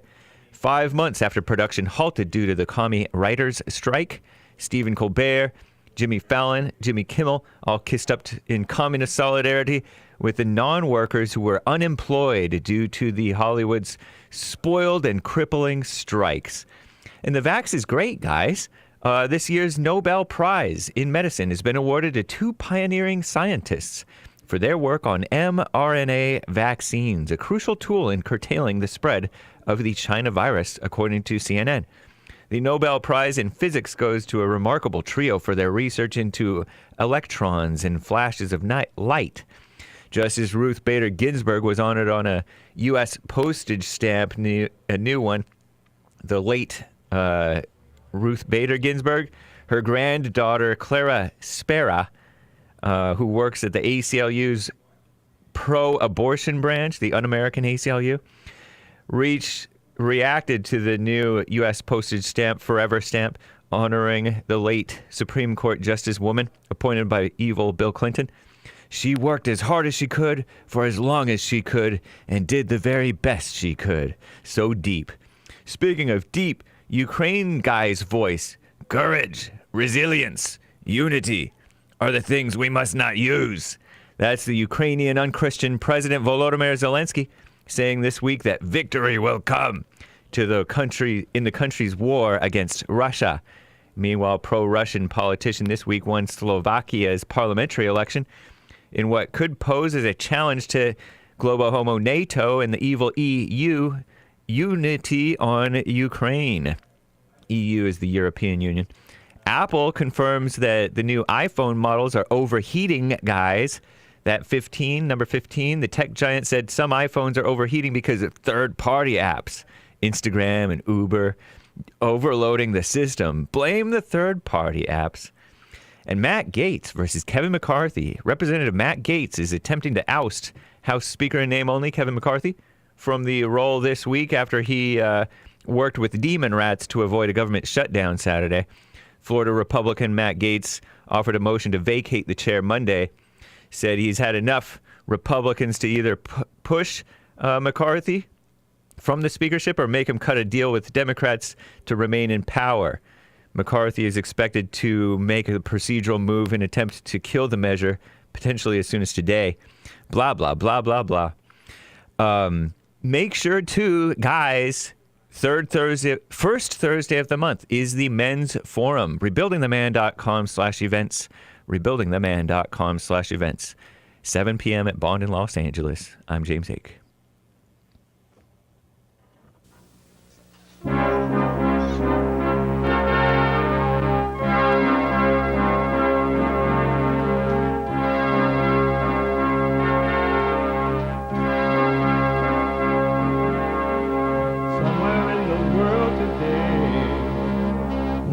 To stand up strong, face the truth about themselves, to understand what went wrong. I know we can find a way. I know we can find a way. I know we can find a way to stand up, stand up.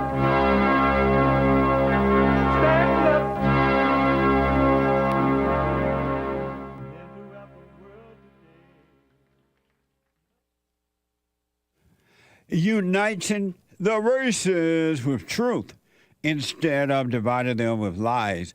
We're also rebuilding the family by rebuilding the man. I am Jesse Lee Peterson. Welcome to the third hour of the show already.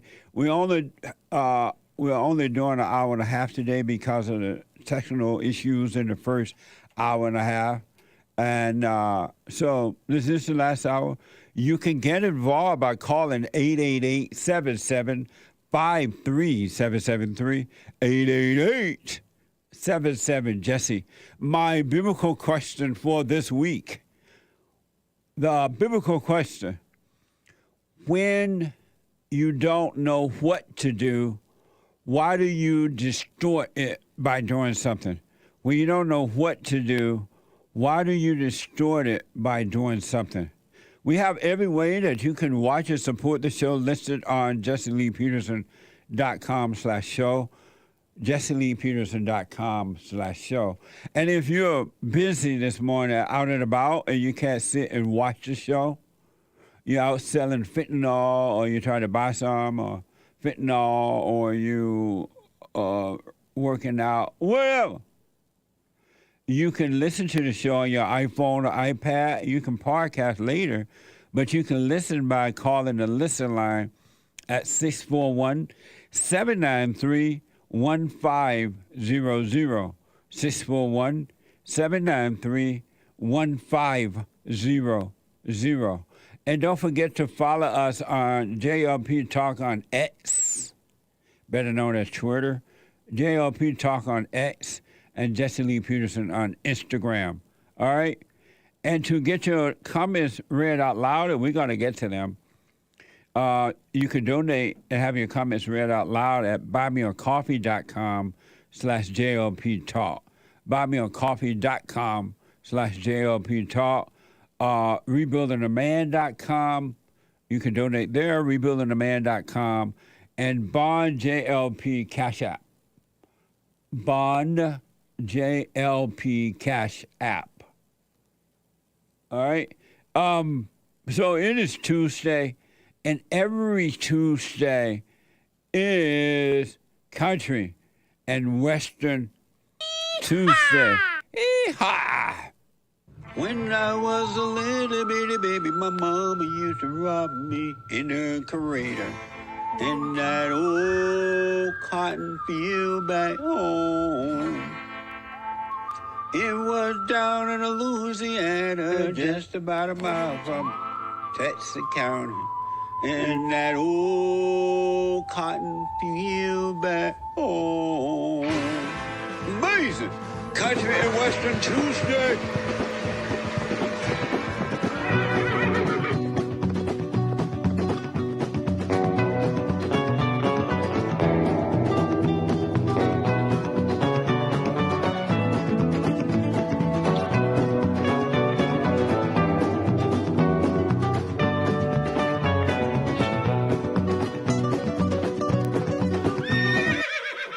Amazing.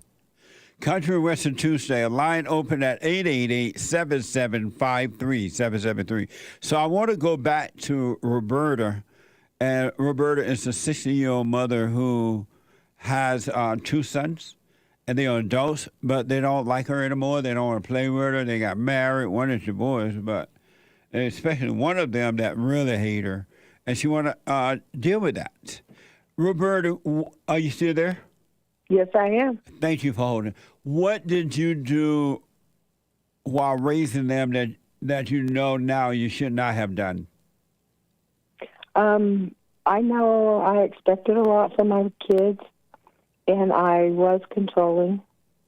I insisted that they go to college or the military. I mean, I wanted them to be able to take care of themselves. I was impatient.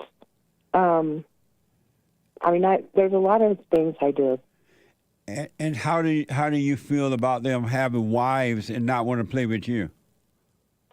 I understand it, but I don't like it because I think they should be able to have both of us. And why don't you like it? Because I'm left out of everything. And that's how it feels. And how do their wives feel about you? They hate me. And why? I'm a terrible person, I guess. A terrible mother-in-law. I mean, I didn't intentionally do it, but that's how it is. Did you interfere with the marriages? I don't believe I interfered with the marriage. What did you interfere with since they had been married? Interfere with? I don't feel that I've interfered. I just want to see my grandkids, and it's always like a big old deal, I don't know. It's like we can't have a normal vacation, or I want to enjoy my grandchildren at this point. I know my kids have their own problems and stuff, and I can't fix everything. And did you blame their wives for not allowing you to see the kids? I actually did blame the wives, but I blame both of them now. I know they're responsible too. But at the time, you told your sons that you blamed their wives? I never told them that, but they might have known it. Did you tell the wives that? No. Did you give them attitude? Probably. Did you? Yeah. Oh. So were you jealous of the fact that these women had taken them away from you? Your sons away from you? I guess I am jealous, yes. And so, are you jealous? You said you guess. Are you jealous of it?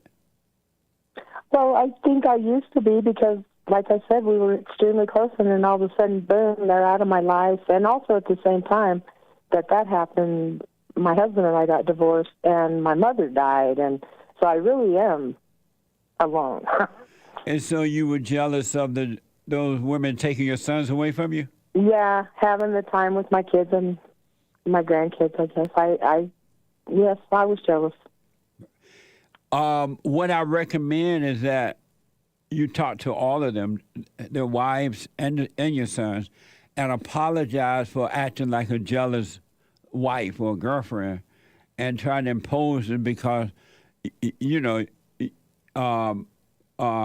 you were lonely or you were this or you just felt whatever you're feeling because you were totally wrong for doing that.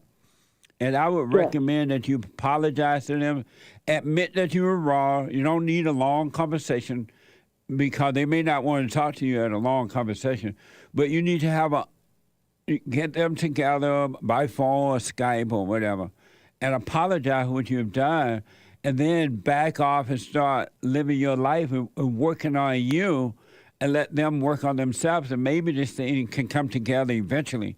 But the more you try to force it, it's going to only get worse. Yes, that's absolutely true. At this point, I don't even know if I can call the oldest kid without him getting upset. Without what?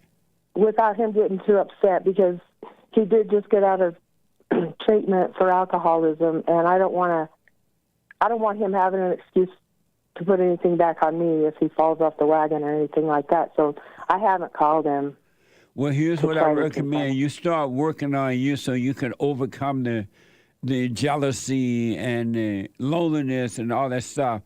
And then if they want to be with you, you'll hear from them, or you will see the right time to contact them to apologize.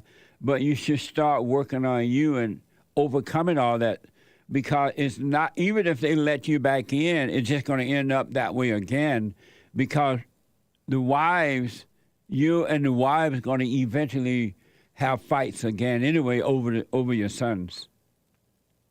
I feel at this point, the one kid's been married about, I think, 15 years, and I don't feel, there's no feelings with her. Like, I don't feel that that's a problem now, but yes, at the beginning I was jealous. I don't feel jealous now. My concern now is, like I said, I just don't want to die without my kids speaking to me. And I really want to see my grandkids. I just don't. Why? I thought they were my family. But to tell you the truth, I don't really feel like I have a lot of family. And so why is it that you don't want to die without them talking to you? I just don't. I just would like to have my family together, before I die. I don't know why. I'd have to think about that. You wanted something and not knowing why you want it? I just thought that was a natural progression. I didn't see any of this coming. I didn't treat my mother this way, even if I was mad at her. She didn't treat my grandma that way, even if she was mad at her. I mean, we still. But your mother treated you that way, and you treated your kids the way your mother treated you, and your mother treated you the way her mother treated her. Yeah, that is true. I mean, I do agree with you on that. So I would recommend that you let all that go, forget about them for now, and just work on you, so when you do drop your body, you can drop it in peace rather than in anger, because if you drop your body in anger, you're stuck. There's no way out. But if you drop it in peace, you're going to still have perfect peace even when you lose your body. Yes, I do believe that, and I do consider myself a Christian. I thought my kids were too, but I'm not sure. And why do you consider yourself a Christian? I practice Christianity, and... How do you do that? I do go to church on Sunday and participate in communion. I try to hang out with healthy, like-minded people. My area is there's not a lot of population, and especially when you're my age. But practicing being Christian is not Christianity. It's just practicing being it, but it doesn't make you one. If you really want to become a Christian, you need to return to the Father and be born of the Father's nature. You need to overcome this abnormal nature that you've been living in, which is anger, insecurity, jealous, and strife, and bossy, and all that. You must be born again of a new nature. Then you will be a true Christian. And right now you need to work on that, especially since you have the time to do it. You're alone. You just focus on you and let life happen. Okay. And so I would. Have you heard me talk about the silent prayer? Yes, and I actually looked it up yesterday. Did you try it? I was feeling distracted. I went through the first part, where you're like moving through the body to relax, but I couldn't calm down enough to do everything. I found something that you had with several different little videos on. Yes. Yeah. And the reason that you can't relax right now and let go, you've been living in your imagination for 60 years. Ever since your mother traumatized you, you went into thoughts, you went into imagination, and it's been stressing you out. It's been deceiving you. It has caused you to become emotional and doubtful and lonely and all that. And now, if you start to be still and overcome that, it's going to have a fit. It's going to be overreacting because which is the spirit of evil. It doesn't want to leave your mind and body, and that's why it feels like you're being distracted. But it's that thing that doesn't want the light of God to shine on it. It's the imagination. It's dark. Okay. But you need to. I recommend you sit and go through it anyway. And you may start out doing it 5 or 10 minutes, 20 minutes in the beginning. But the more you do it, the more light is going to shine on it, not you. You're not your thoughts. You're not your feelings. You're not your body. And the more light going to shine on it, and you'll find yourself able to let go even more so. Okay. And for now, just leave your sons alone. Let them have their lives. And when you do get a chance, and it will come, you should just apologize. Hey, I was jealous. I was this. I interfered in the wrong way. I was wrong. I'm sorry. And whether they accept it or not is on them. You can't make anyone accept forgiveness, right? It's on them. But God will forgive you. And then if you die without your sons, it wouldn't even bother you at all. Okay, and then I have a question about when you say, like, coming to the Father and all that. Are you meaning God, my Father, or my dad? Well, I mean God, your Father, but you can't return to God until you return to your earthly father by forgiving him for not protecting you from your mother. Okay, and him and my mom are both deceased now. Yeah. Okay. Well, realize now that they're expired and you can't physically talk to them, just realize all that mess is inside of your mind and your emotions and all that, it came from your mother, and your father had he had it as well, and came from his mother. And so he couldn't deal with your mother. He was married, I guess if they were married to his mother. Yes, they were married for 52 years. Yeah, he was married to his mother, and that's why he was not able to protect you from her, because he was afraid of her too. Okay. And so just know that they both did the best they could, as you did the best you could with your sons. It's just that you couldn't see, and you didn't realize how you was screwing them up. And no, but you were doing really the best didn't. you can. I'm sorry? I really didn't. I did, when you talk to the men about, their relationship with their mom, I did all the wrong stuff. I'm even educated, okay? Yeah. I did all those things I thought were right. Yeah. And I worked really hard, and all I did was screw up everything. Yeah, because you didn't know you were on an ego trip at the time. And then you wanted to live through them by making them get an education, getting a certain type of job, and doing this. You wanted to live through them so you could feel better about yourself. But they're rejecting that, and that's the way it should be. Yes, okay. So for now, just do the silent prayer, watch the thoughts, and realize your parents couldn't help themselves. Forgive them when you realize that you could not help yourself. And you never know. They may realize that you have truly changed because you're not imposing on them. You're not trying to make things happen. And maybe you just don't know what may come of it. But don't work on you for that reason. You work on you because you want to be born again of the Father. You want to have You want to return to your natural nature instead of living your abnormal nature, which is of the devil. Okay. All right. Well, I really appreciate it, Jesse. I really enjoy your show, and like I said, the work you're doing is wonderful. And thank you. Well, do the silent prayer and let me know how it goes.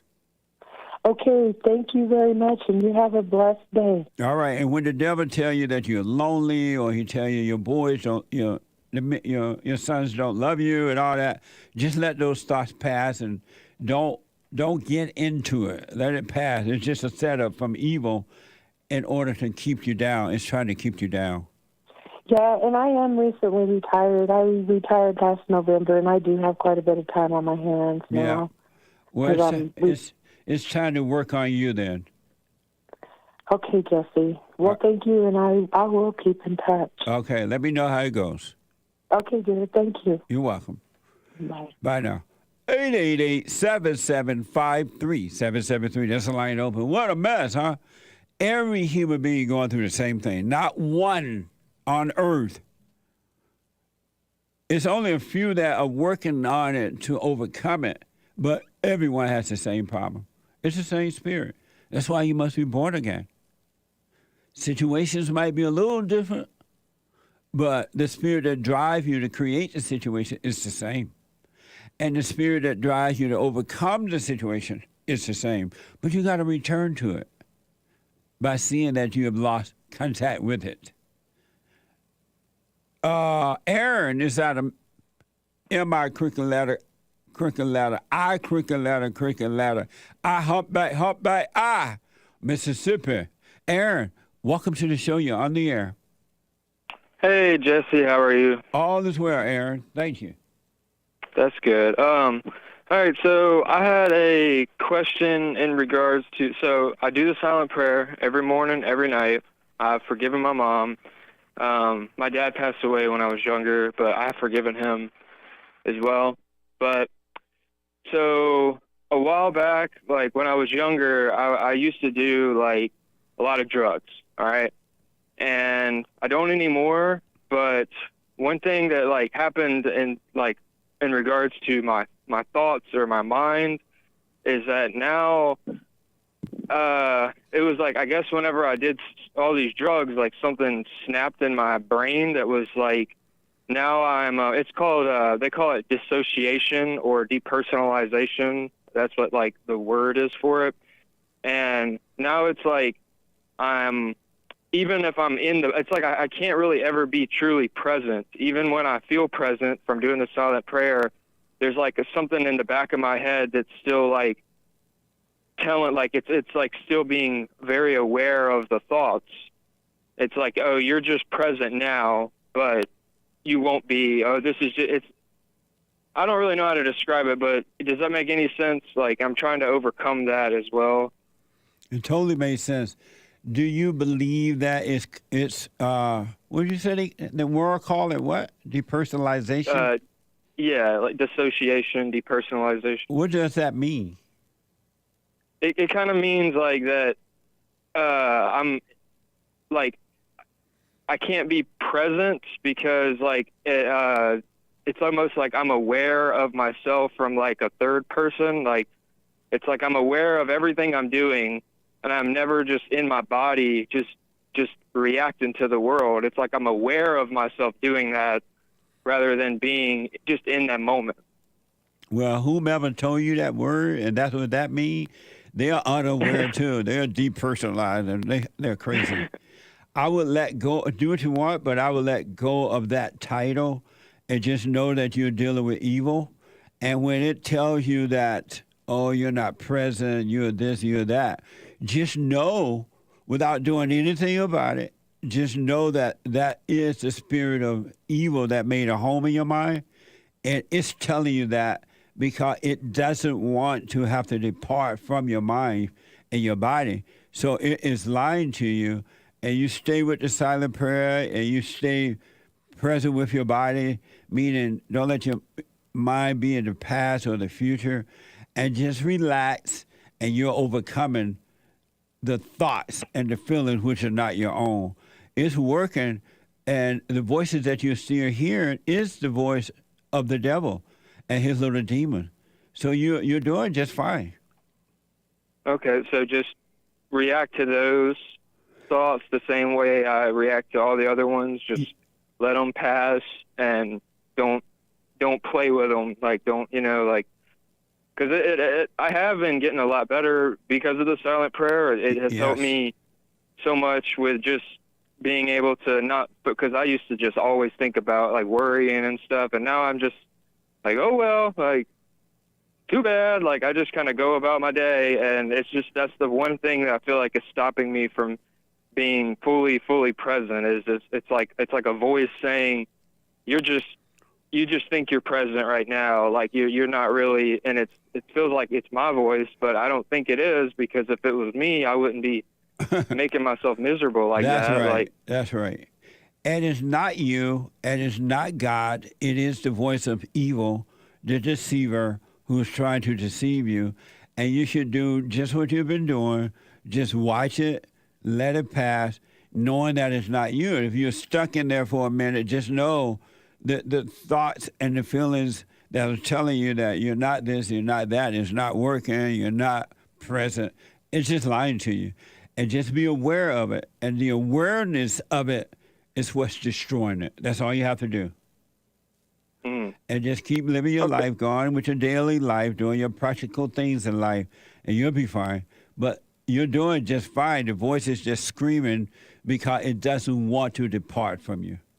And because once it leaves your body, it got to go find some other human being to make a home in. So it doesn't want to leave you. well, it can go find somebody else, because I'm tired of it. But I appreciate that. Okay, so yeah, I'll just do the same thing I've been doing, but just with those as well. Like, that's just. Yep.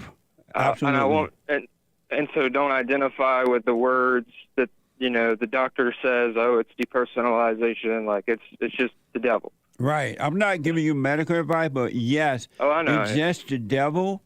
And if you identify with depersonalized and all that crap, all you're doing is taking on another fake identity. You want no identity, so don't be adding on identities to evil. It'll just keep you in the darkness. You want the whole purpose of the ego death is to die away from identities, from these things that you think you are, to know that you're not those things and become free. Okay. So is it normal to, like, so once you're like when you're fully present and you're in that mode where you're like, all right, I have no thoughts. I'm just in reality. I'm just being guided by God, or, is it normal to be aware that that's happening while it's happening, though? Like, oh, I am present. Like, when that's like a thought. When you are present, there are no thoughts in presence.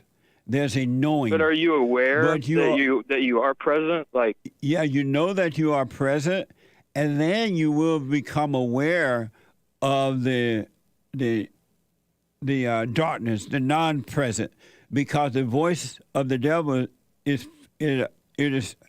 knows that it have to leave you, and so it will start screaming. It will start trying to deceive you, and so not only will you know that you're present, but you will know what the darkness is too, that you overcome it, because you'll become aware of those thoughts.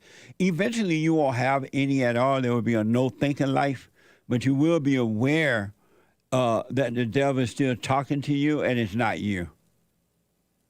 Okay. So it's like you will be aware of heaven and hell, and you're overcoming hell because you're entering back into heaven, into awareness. Right. I do feel like when I was younger, it's like you say in the silent prayer, like whenever you're a kid, you're like present with God, and then you start getting caught up in your mind. And I feel like when I was a kid, that's how it was. Like, I was almost on like autopilot, and then all of a sudden it was like some demon started whispering in my ear, like, "No, you're not.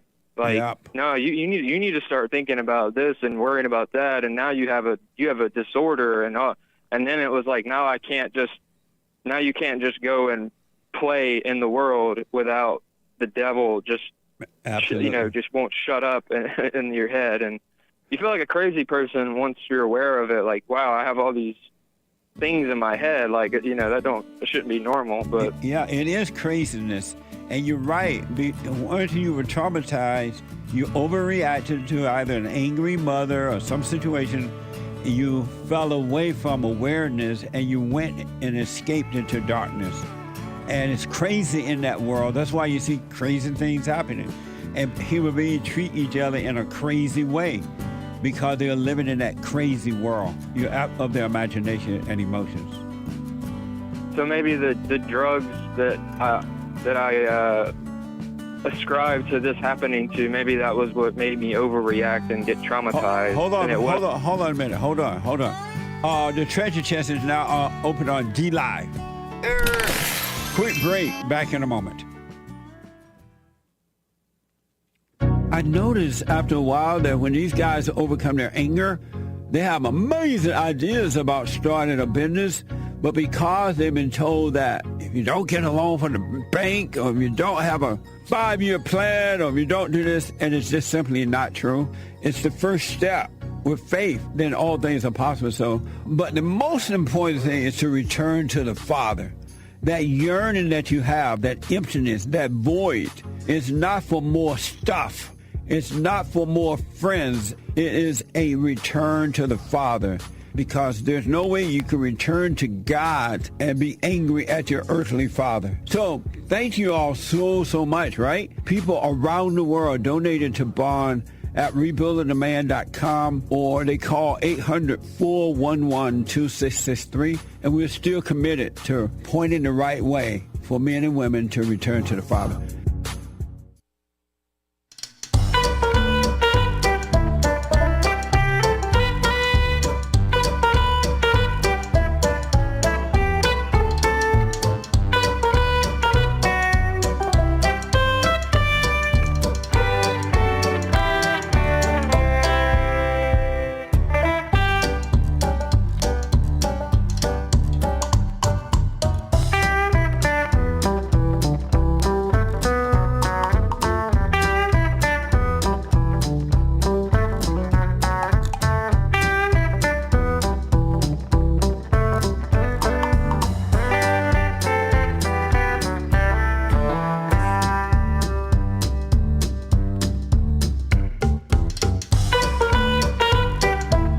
Okay, welcome back.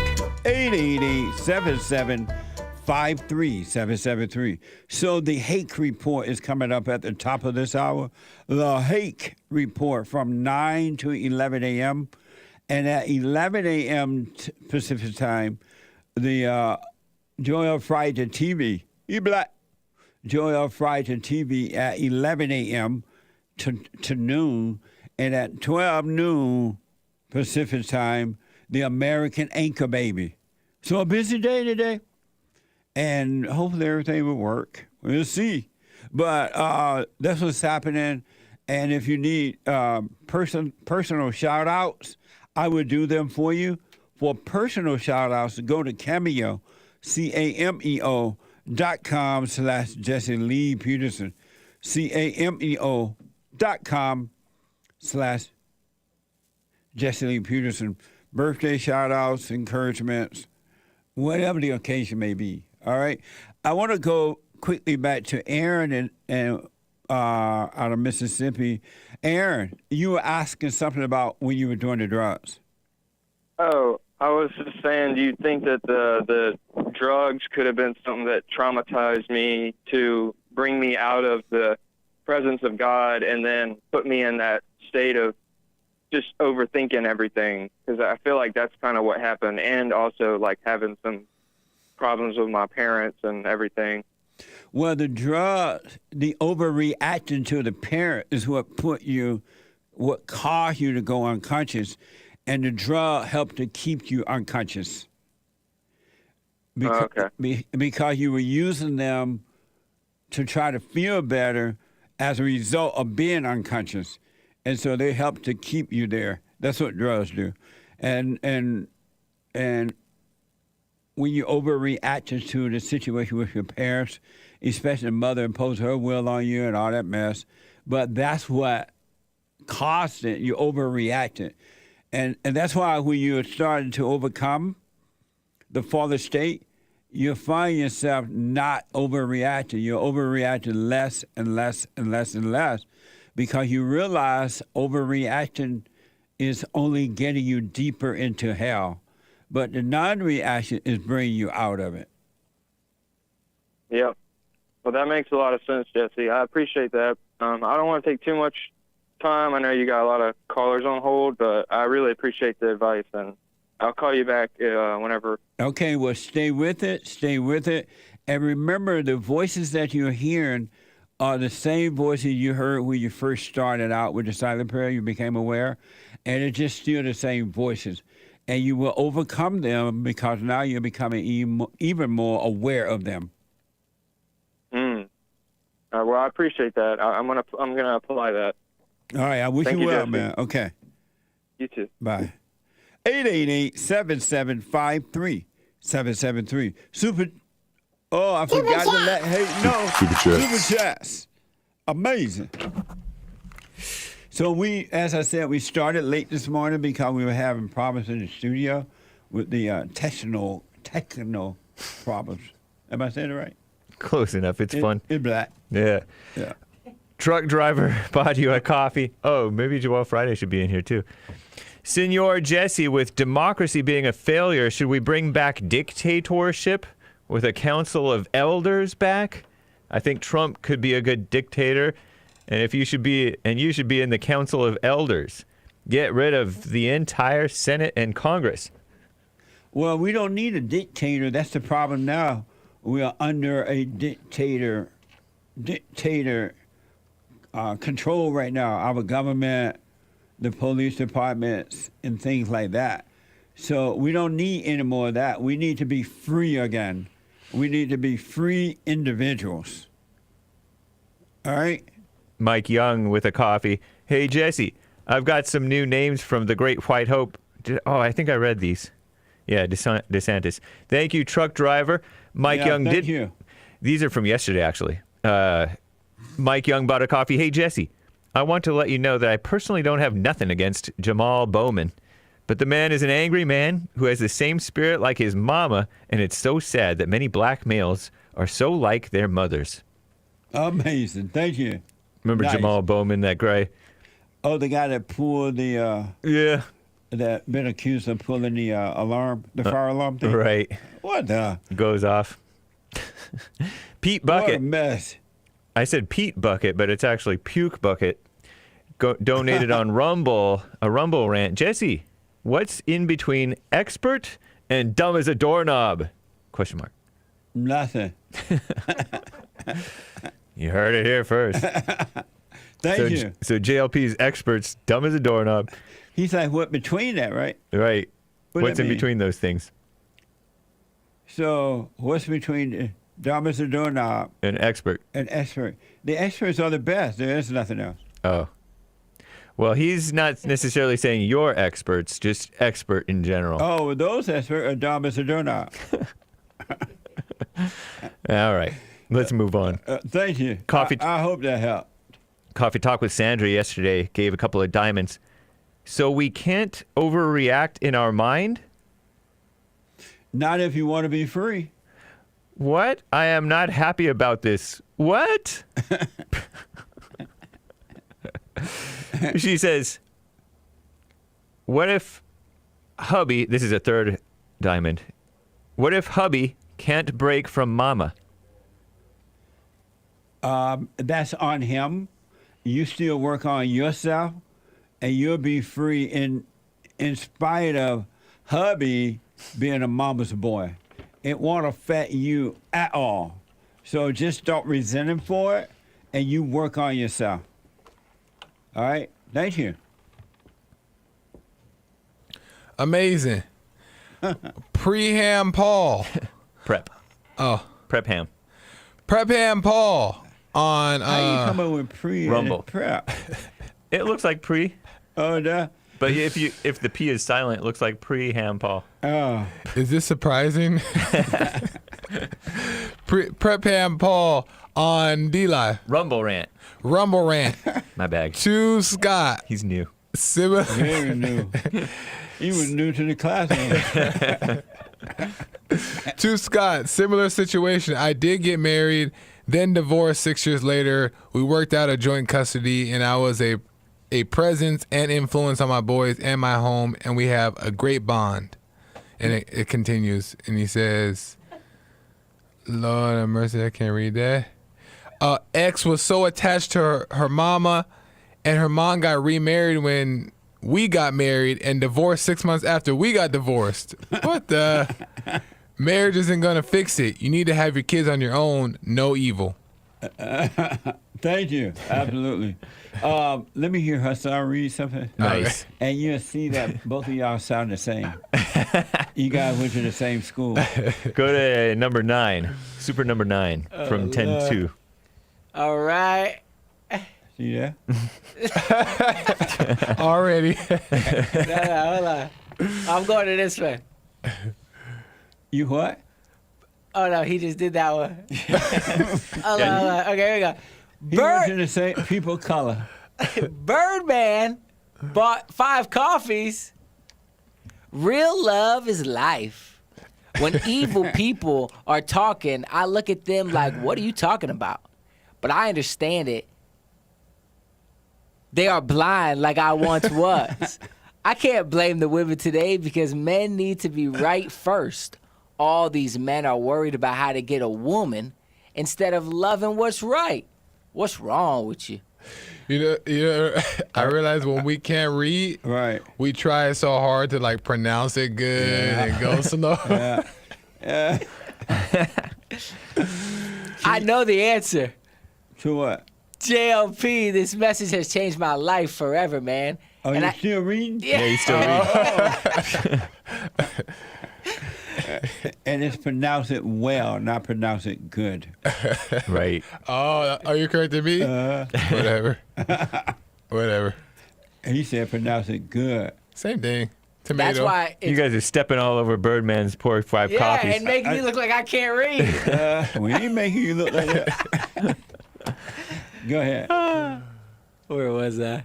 See? JLP, this message has changed my life forever, man. And I couldn't imagine that I'd be where I am a year ago and the things I have overcome. Not only that, but now my family sees it in my stepdad too, and it is love, man. Thank you, JLP and crew. Strong arms. You're welcome. Thank you. Can you explain that shirt, Hassan? Oh, yeah. This is Taking Back the Rainbow, Noah's Ark, God's Promise. Taking Back the Rainbow. He looks sort of like a superhero. Can you get up or like stand up a little it's bit? supposed to, so we can see it the had these crazy strings. We don't see the whole arc. I mean the image. Yeah. There we go. Wow. With the water. So were you walking on water outside the ark? Exactly. Exactly. Oh yeah, walking on water. I didn't even think about that. Every Wednesday at 11 a.m.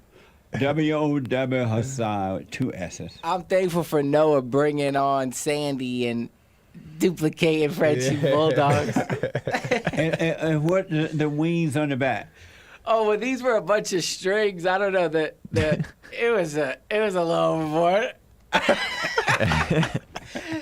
It was a little crazier, if you can imagine, more than this. You can say that again. It was like a shredded cape going all the way down to the ground, I heard. Yeah, but I cut it up and gave it to Sandy, so he has a Halloween costume coming soon. Wait, who made this? Who made this shirt? Oh, this is just one of my buddies. Yeah. Yeah. What a mess.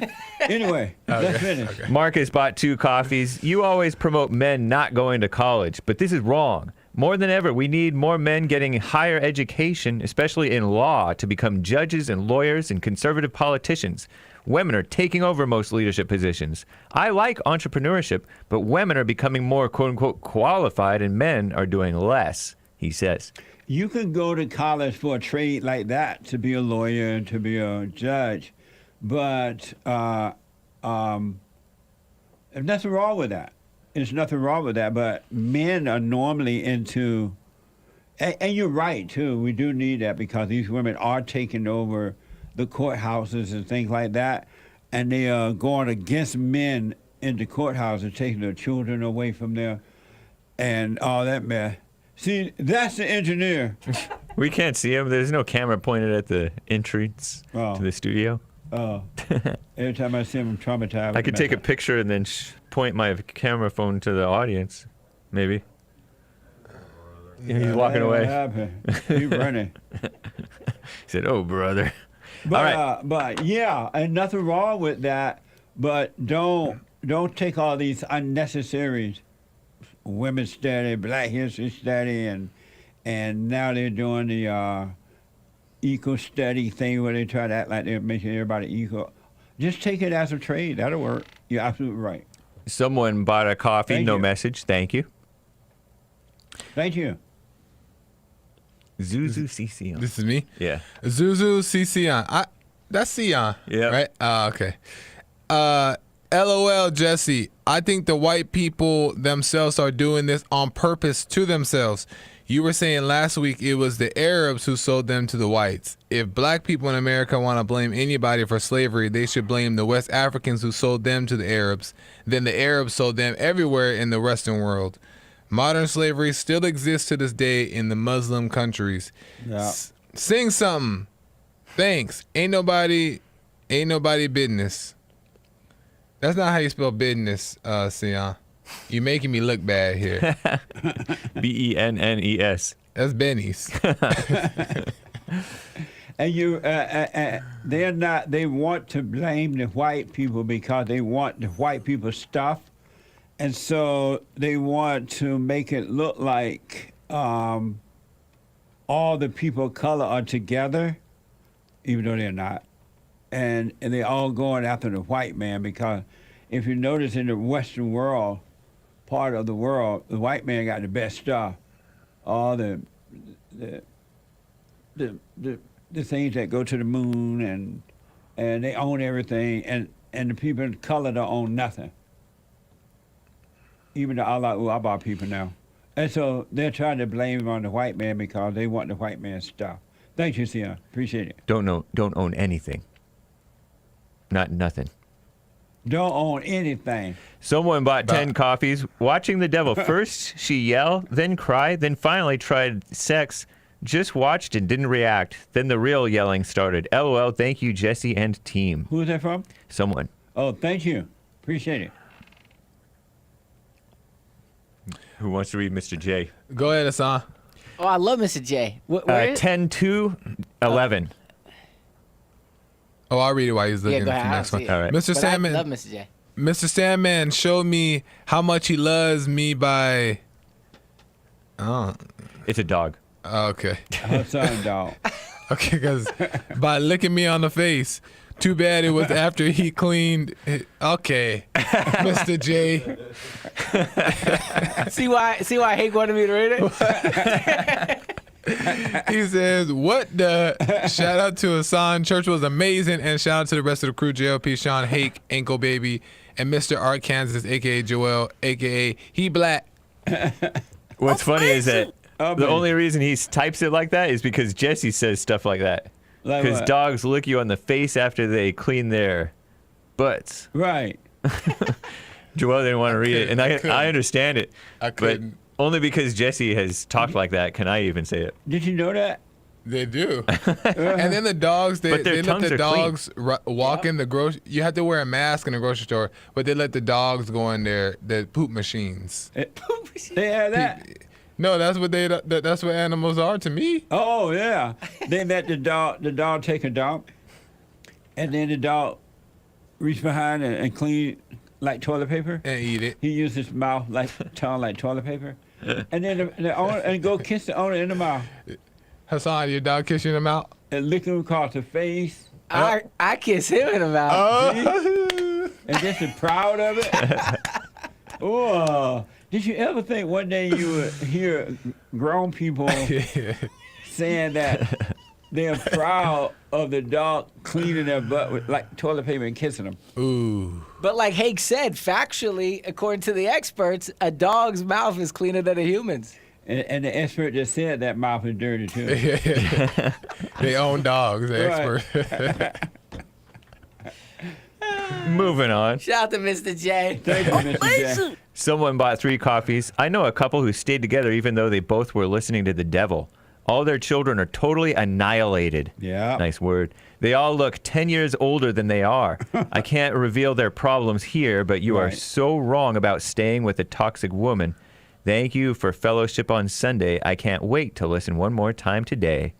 He said I'm wrong for saying. I don't know who he's talking about with staying with a toxic woman. He may be referring to a caller. No, is he saying that you shouldn't stay with her or you should? Right. You Yes. should not. Should not, I think is what he's saying. No, it's crazy. And you can't make a relationship work. No such thing. Either it works on its own, or it doesn't. You can't make it work. Amazing. Thank you. What I got to do, Okay. I got it. Well, that's that for yesterday's Super Chats. We're all caught up. Thank you, guys. Today's Super Chats tomorrow. Yeah.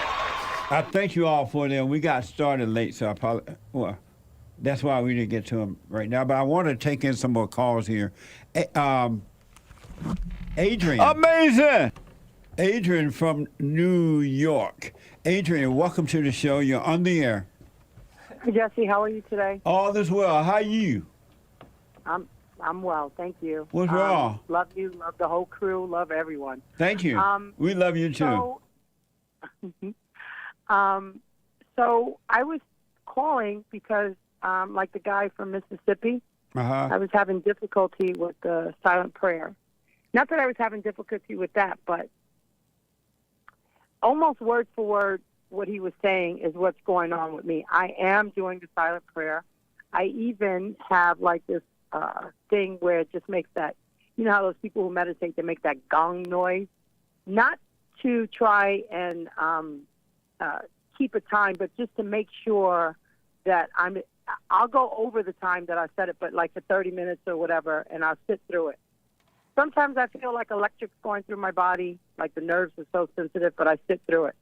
But what I get confused with, or I think I get confused with, is the voices. My voices in my head commentate on the commentation. Like it just, it just. So like this weekend, I said, all right, I'm going to stop smoking. So I lasted for 3 days, and I was like, it's not you. Just, pay attention to it. It's not wrong or right. It's just stupid. You feel what it's doing to your body. And it's been a long time thing with that. And then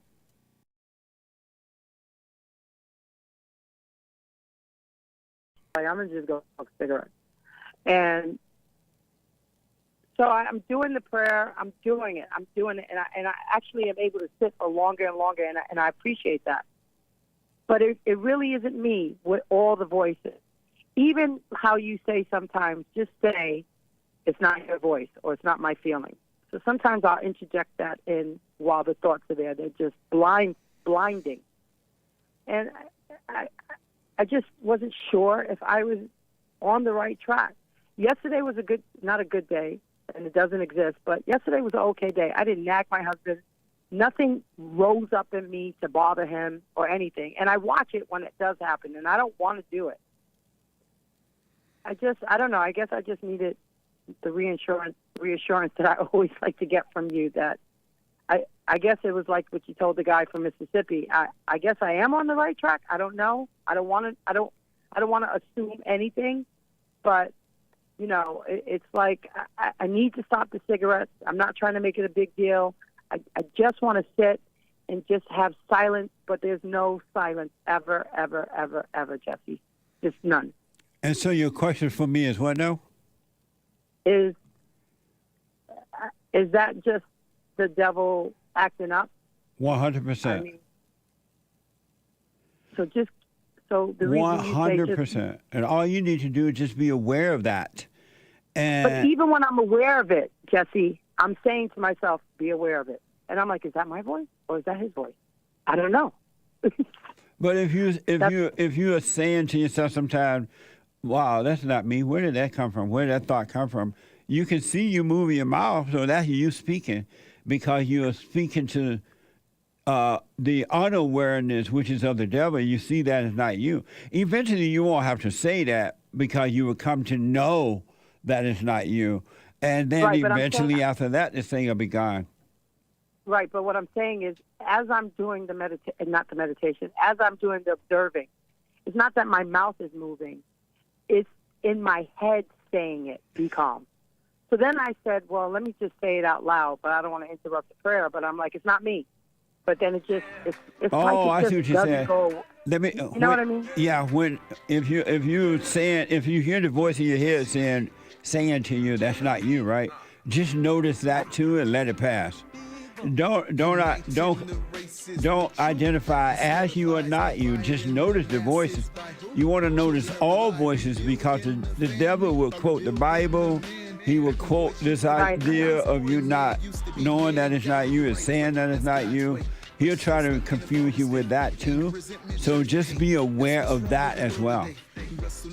All right. I'll just keep doing it. I know you said that God will help us, and it's for us to believe in Him means that you got to let Him fight the battle. And I'm like, well, God, I can't. I don't know. I don't even know what I'm doing. You want to be aware of all voices in your head, but not have any opinion about them. All you need is the awareness which comes from God. That's all you need. All right. Listen, love you. Oh, and one more thing. You got to see that movie, Nefarious. You have to see it. Okay. I promise you. It'll blow your... Not right. really, but, you know. Right. All I know what you mean. Have a good day, all of you. Thank you, Adrian. We love you, and, All right. and stay with it. Don't be frustrated. Just relax and let go, all right? I will. I love you so All right, much. you too. Thank you very much. All right. Bye. I am so out of time, folks.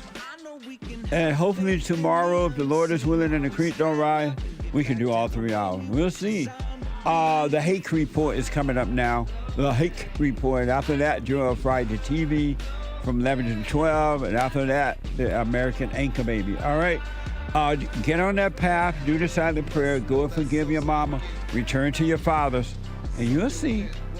You can have a life. For those who love your hell, you love your suffering, stay in your hell. I'm okay with that. As God is okay with it. All right? To the callers, I am so out of time. Call me back tomorrow if you can. We'll try to get to all the calls and finish up on the super chats and do the new ones and everything. All right? Have a good day, folks, and thank you all. Bye now. You better go talk to your mama, better stop at the drama, better drop all the trauma. Boy, you better stand up and up. Put your hand up and hut. Cause if we don't, then we lose, and then we gotta hit the fake news. Whoa.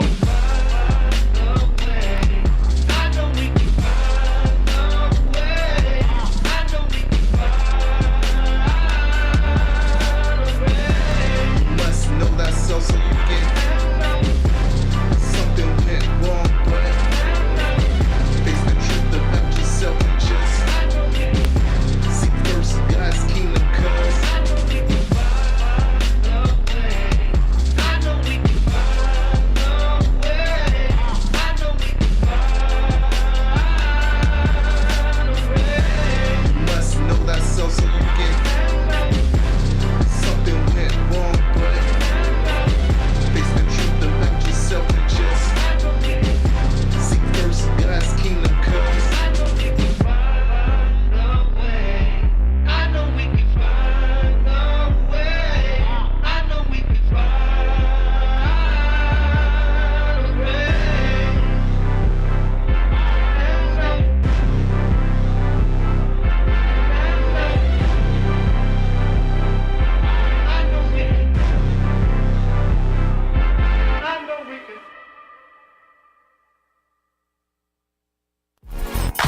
So, here's what I recommend. I invite you to download my silent prayer, and I want you to start doing it. You just download it, get the points of how to do it, and then after a while, you just do it on your own. It's going to point you in the right direction that your life will be returned to you from God. He will give you your life back, because anyone and all people who has anger, they're not themselves. You are the person that you are angry at. That's why it's so important to get to know yourself so that you can see who you're angry at. And if you're doing the hooping and hollering prayers and things like that, some people get up, oh, praise the Lord, hoop and holler, bless my mama, bless my daddy. Continue to do it. Do both. You will see if you want to stay with the hooping and hollering, or do you want to be still and know God. So my gift to you, no charge, at rebuildingtheman.com/church.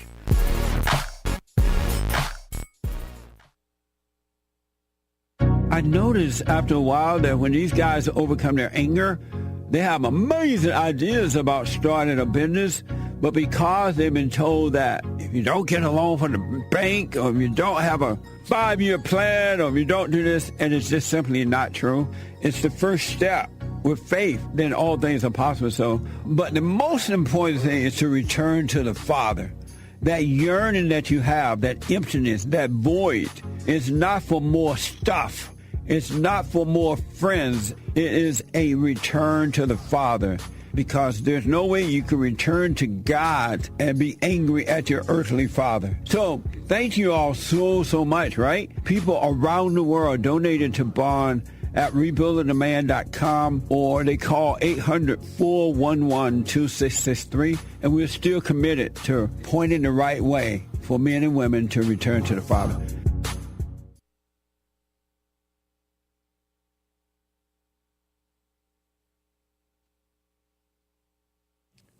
Thank you, JLP. Excellent Jason Lee Peterson show. Half a show anyway, right? And some cool replays. Sweet. The Hake Report is coming up next, everybody. And after that, Joel Friday TV.